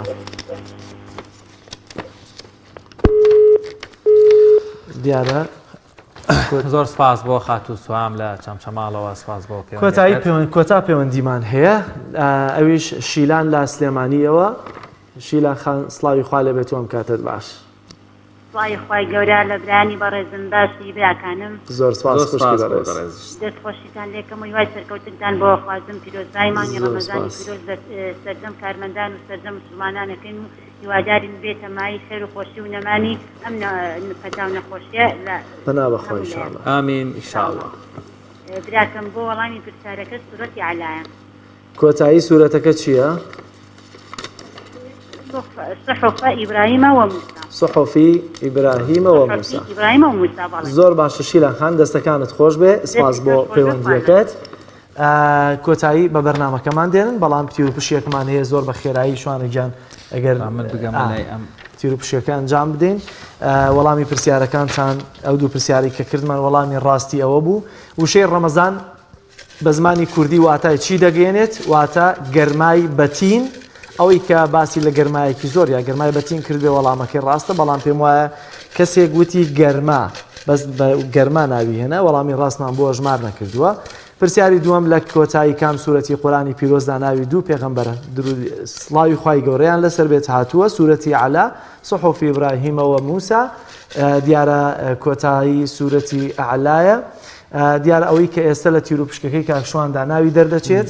ئەمڕۆ خەڵات وەرناگرێ لە کۆتایی مانگی پیرۆزی ڕەمەزاندا جارێکی دیکە هاوشەوەی هەموو ئەوانەی کە هەرشەوە و کەسێک ناوی دەردەچێت ناوی دەچێتە تیر و پشکەوە. با ئێستا بزانین شوانە گیان پرسم باوکت دەرچێت شوانە وەڵاهی گیرم کردووە ئێستا دەرچێ ئەگەر باوکت نەبێ دەترسی باوکت ئەو بێوانە کاک شوان لە بازیانەوە باش هەر بۆ شوان ناوێک دەرچێت کاک شوان لە بازیانەوە تاو کاتی ناوەکەی ڕوون دەبێتەوە لەسەر شاشە کاکشوان لە بازیانەوە کاکشوان تۆ دەبێ بە بەردەوامی ئاگاد لە شاشەی پێیان بێ بە تایبەتی لە کۆتاشەوی مانگی ڕەمەزاندا ئەگەر تەمەەن باقی بوو خوای گەورە تەمەنی پێبەخشین و گەشتینەوە کاتە بە دیار شاشەی پەیامەوە چکە تۆ ناو دەچێتە ناو ئەو سیناوەی کە تیر و پشکیان بۆ دەکرێت بۆی کە دوو کەسی ئەو شەوە باشترین یا خەڵاتێکی ئەوەی کە لە توانامان هەبێ خەڵاتیان پێشکەش دەکەین شوانیدا. بەڵێ بینەرانی عزیز زۆر سپاس بۆ هاوکارانم لە کۆنتترۆلەوە تام کاتەی شەو بە دیارمانەوە هیلاک بوون و سپاس بۆ ئێوەشکەوە تا ئێستاکە بە دیار شاشەکانەوە لەگەڵمانمانەوە سپاس بۆ هاوکارم کاک جەلال تاوەکو پرۆگرامێکی تری میهری ڕەمەزان بەرمیهرەبانی خواکەون و بەخواتان ئەسپێرین خواتان لەگەڵ.